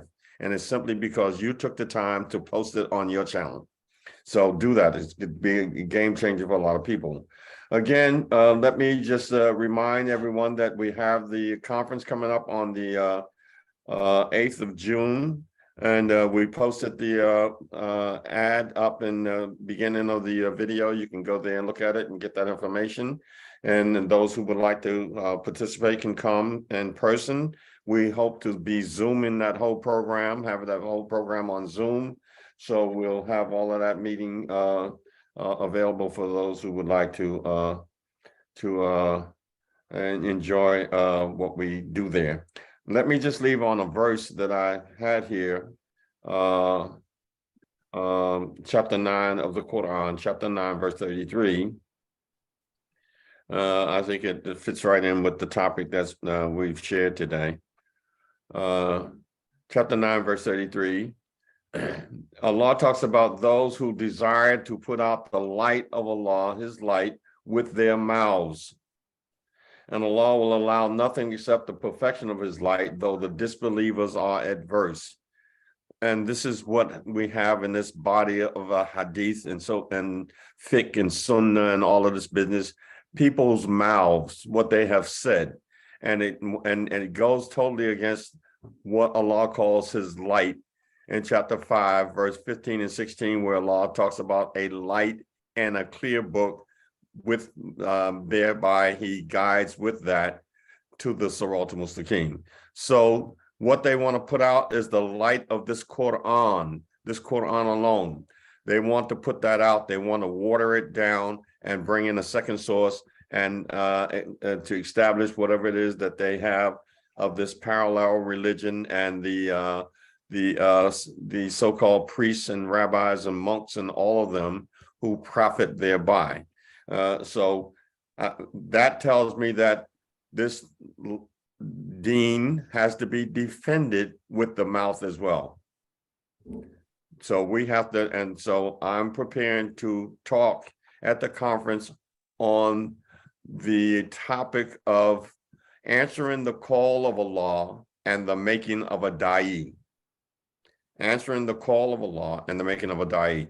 I think that we need to focus more on becoming da'is. And Brother Omar talked about the people who don't speak about the freedoms that, the atrocities that are being perpetrated on humanity throughout the world. We just silently let them go by. There's no Muslim learned people at the UN like Malcolm X used to go there and talk about not just civil rights, but human rights, and one thing after the other. Where are the Muslims that are there advocating that cause in that arena there? So we have to now become in our own sphere, when we have the internet here, so we can reach far greater territory now. Da'is and people who call to the way of Allah and help establish this light of Allah. That Allah assures that will be done with or without us. So I'd like to leave on that note. Brother Omar, we thank you for that good, excellent presentation and your patience and your insight into the topic that you present. We're looking forward to having you back again at whenever you like. As you see, we don't put pressure on you here. You have the time that you need. So prepare something for another time. Hopefully that we had an open mic a few weeks ago and people tend to like that. So I think we'll have that coming up again. There's other brothers I've been reaching out to, and if Brother Al Moses, if you hear this call out to you, I'm trying to get in touch with you. And then I think someone asked me to see if you have WhatsApp. And so maybe we can communicate, because I'd like to touch base with you. There's some other brothers that and sisters that I've reached out to, and we're planning to coordinate some efforts with them. We want to bond our efforts together. We're not trying to be stars here. We're not jockeying for positions and who's the star of the show. It's only the truth that matters, and that's what we're about. So we want to put our efforts together, so when we stand before Allah, we have done a good job in trying to establish this Deen, Darul Islam. So with that, if there's nothing else, I'd like to bid everybody salam, and until the next time we meet, may Allah reward us all for our efforts. Could I just make one comment, please? I would Yes, like to you say certainly thank you for can. the Always, yes. Go ahead. thanks for the lovely talk, Dr. Omar. I was just surprised, which I never thought of it this way, when you said that the Sunnis follow 4 gods, which made a lot of sense to me. I never thought of that, and I think I appreciate that statement quite a bit. Very good. Thank you. And I stand by that. And I support that as well. I call it, I never thought of it that way, but yeah, that made a lot of sense to me. Yeah.